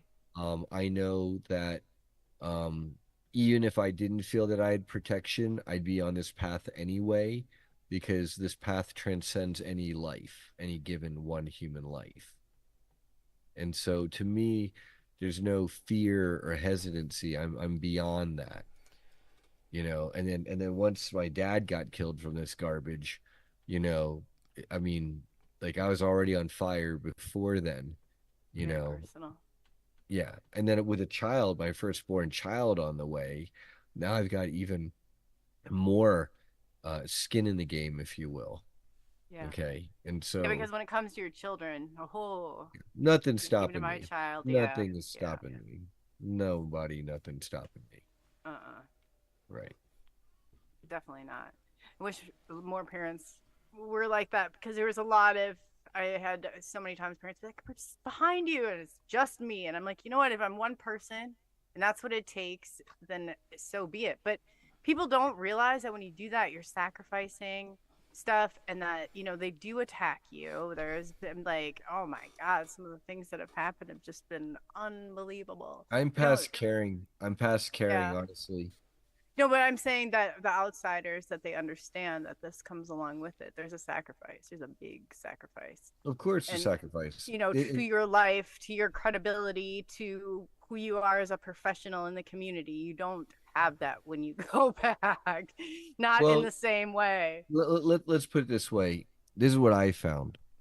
In so many of these third density, normie, real world, quote unquote, circles, sure, I have no credibility and I'm crazy and this and this and that. Oh, definitely. I Right. To agree. other people, the people I care about, people who are psychic, they're telepathic, they're clairvoyant, they're clairaudient, they can do remote viewing, astral projection, they're mediums, they're accurate with tarot readings, they can do healing by laying on their hands. That's the world that I'm in. I'm past the world of being hurt because normies don't get it. Okay. Yeah. I understand that I don't have, nor does the world or humanity have the luxury of waiting for people to be perfectly comfortable in a wonderfully optimal environment to tell the truth and to expose this stuff. Okay, the world does not have that luxury. Our children and grandchildren do not have that luxury. And I'm not afraid to say it and call it the way it is. And in fact, I I know taught my child, like there's he had great to go in. rewards. There's Yeah. great rewards in doing that and being a truth teller. He had to You spend know, more detention days and eating lunch in the principal's office than he could even to be around the people. And he knew, and he would go in, and I like prepared him to go in as he was with no I'm just going to whatever. homeschool my daughter. I'm not even going to send her Yeah, and but he get it. wanted to, and I said, if you're going to do it, and he had to cross that threshold himself, I couldn't even imagine what it would have been like. Up until 10 minutes before, they had the whole entire It's not school locked safe down. anymore. What they're putting in the food, what they're putting in the water, the amount of abusers in the school systems. Okay, the 5G antenna literally on top of the classroom. You know what I mean? Yeah. Like I don't. But I feel like he's in there helping, like working it the system, like that's what I've trained him to Yeah, I do. mean that's nice. Because I if mean, they go in, if you were completely, I would love for him to have gone to homeschool, but let me tell you, it was torture. I was like, just this online repetitive, sending and you him had to into wait school from could be one thing to even another thing. worse. It could be even worse. If Sending it him. did, if it got to that point, I'd pull him out. But he, like I said, he's like me a lot of ways, like me, and he's smart. Like when it comes, and he's aware of like Yeah, how I to get defend that. himself. It's just Like, it's just literally they're demons in some of these places. And yeah, like I and I ain't want him sending to my, survive. like when she's like a 5 year old, I ain't sending her there. Let's put it that way, or a 10 year old or whatever. Well, no, but I'm saying that I think parents should prepare their kids a little bit differently. Like instead Oh of yeah. sheltering, like we Oh were, no, like I mean no, my trust kids. all authority, trust, Yeah, yeah, blah no, blah absolutely blah. not. Yeah, yeah, no, definitely not. No, my kids, No, it's my, different. yeah, my child will be very well educated. Thank you. Yeah, no, I'm not even saying that's education. I'm saying like that's some street smarts. Like instead of protecting our kids and not telling them the truth, I'm very That's honest. part of an Like, education. I would hazard to say that that's part of an education. yeah, I guess if you look at It's it like that, discernment. Discernment is probably the number one thing we as parents and adults can educate the youth to. definitely, definitely, it's scary. They're all I said if you we I think and I kind of agree. Mark, we had Mark Flaanto on last night, and he talked about like how we're just so past it that the reset's gonna like happen. And I have to. This stuff is so collapsed, and these people are so infiltrated. For us to even go in, I just think we need to like assume the majority of them are either complacent or complicit or both. It's just like either the. I mean, I don't think anybody in the age of blackmail that I think we just really need a fresh start with good people. How is that going to happen? That's another good question. But Well, I give you a lot of credit for what you do. thank you. Well, it's going to happen by there's going to be a societal collapse of the networks and power structures that are in place, and then it's going to go one of two ways. The negative groups, they want the great reset, new world order, wet dream. Right. Okay. And then the positives of us, we want a human great awakening, ascension, which is spiritual in the main and some technological. Or maybe And we'll it's gonna break be, off. well, Okay, let's go. it'll probably go one way or another and depends on which timeline you're in. Yeah, and that's interesting, fascinating too. I know we're kind of running low on time. I didn't know if there was any questions that anybody had in chat or any comments that Brian could I can't see answer. the chat, so is there any, can you guys read Oh, the chat? I can look. I guess that my phone accidentally fell. I was so engaged in the conversation.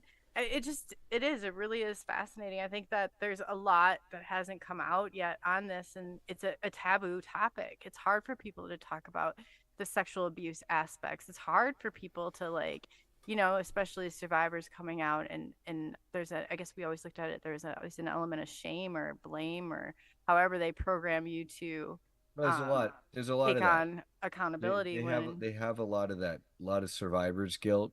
Mm-hmm. Oh, I bet. I definitely bet. But I guess we're down to 4 minutes. So is there anything that you tell people where they can find you and kind of if there's anything that you missed or want to get out there, reach out to people. Go for it.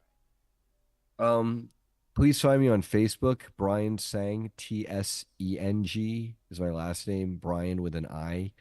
And then add my nickname, Solar Bee. So I'm Brian the Solar Bee, and that tends to help people find me on Facebook because I'm pretty heavily banned. So if you just put Brian Sang in there, you'll find like a million other Brian Sangs.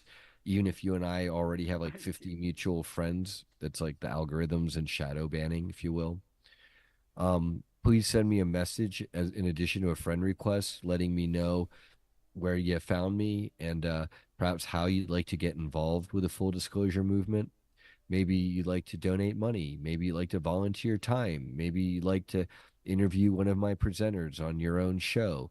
Maybe you have a nice resort or facility and you want to host healing sessions and mini conferences. There's a maybe you're a remote viewer and you want to contribute to the research, okay, stuff. There's a million ways that an endless number of ways that people can help. But the first thing is to reach out and to volunteer your services. Um, you can find our website, fulldisclosuremovement.org. It's all one word. And in the coming weeks, we'll have tickets for in-person and live stream passes for the 2025 Full Disclosure Now conference next July. You can always buy tickets then to that, or you can buy live stream passes to the conference we just had, support us, and then get like 40 hours of amazing content.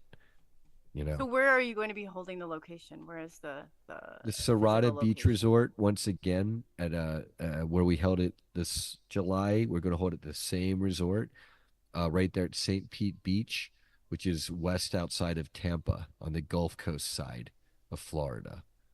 And it went so well. People love the resort. The meeting spaces are great. The fact that it's literally right there on the beach, so you can walk right out of the conference center and into the ocean, and it's like Oh, how bath water therapeutic. warm. Oh my gosh, so amazing for people. That So we'll be holding it there at the resort once again. Our plan is to hold it there next year and perhaps a year after that. And I'd like for us to outgrow the resort. Oh no, we need a bigger venue. That's the goal in year 3 or 4. So are there like rates for people who want to stay there, like Yeah, people we who have want to discounted rates. roommate or up or Yes, anything like that? the rooms that we get in the resort room block tend to be 2 queen beds, and then instead of $25 a day parking, it's $10 a day parking, and then through us, it's like $200 a day, and then they add taxes and resort fees. Versus people going online and finding it like 180 a day, but then there's like Wow. actually higher taxes and resort fees that get added on later, and then they get the $25 a day parking, so it actually works out better through our deal in general. I would um love to see like a travel like caravan be set up or something like, hey, I'm traveling from so and People so. have Anybody want to people jump did in and like have they that did that. means? Oh, that's cool. Rob a typical skeptic did that with Maya Rosal and others to carpool down. Oh, I didn't know he actually went down physically. I thought he was Oh no, he was did there. He everything was from there in his front of the location. camera running our live stream. Oh, okay. I Yeah, knew him. Oh man, the pictures I have are amazing of the event, and next year and the future years are only going to get better and bigger. All right, good guys. That's I got to. great. So sorry. This has been quite an interesting conversation. It is 12 o'clock. We do have to Yep. cut it off Yeah. here. So Thank you for having me on. I Thank you really so much, appreciate Brian. being a guest, Yeah, we and I love appreciate to be it. on here anytime. Thank you. Yep. great job, Coley. By the way, you ran the show today. Thanks. All right, guys. It's been a pleasure. We'll see you guys next weekend. Hopefully you have a great week, and I look forward to doing this show next week, no matter how tired I am. All right, folks. Yes, Marquise, I give you a lot of credit. Yeah, and Yeah. it's not easy just to even sit back. So, yeah, I know, and I hope you get the best sleep of the world tonight. I do. I will. I will. Your dedication to this and to the journey and everything is so empowering, and people do need to realize you've got so much going on, and you're still here.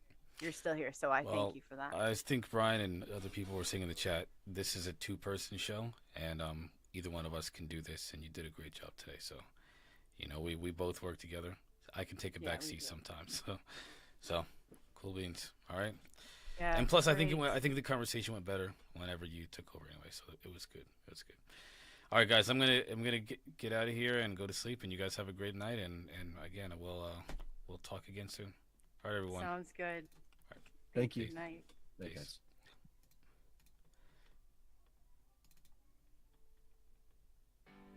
Keith and Coley, they're ready to go. Talking about aliens, UFOs, and the unknown. The talk show is buzzing, the excitement grows. Exploring the mysteries that the universe holds. Get ready to dive into the world of the paranormal. Welcome to the Coley and Marky Show, where we uncover the secrets that nobody knows. From aliens to UFOs, we're ready to explore. Strap in and get ready for a wild ride for sure.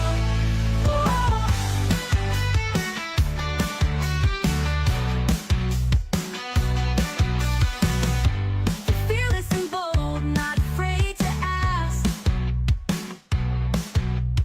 questions that challenge all we think we grasp. Every episode brings a new task to uncover the truth beneath the mask. Believe in the unbelievable. Open your mind. Welcome to the Coley and Marky Show, where we uncover the secrets that nobody knows. From aliens to UFOs, we're ready to explore. Strap in and get ready for a wild ride for sure.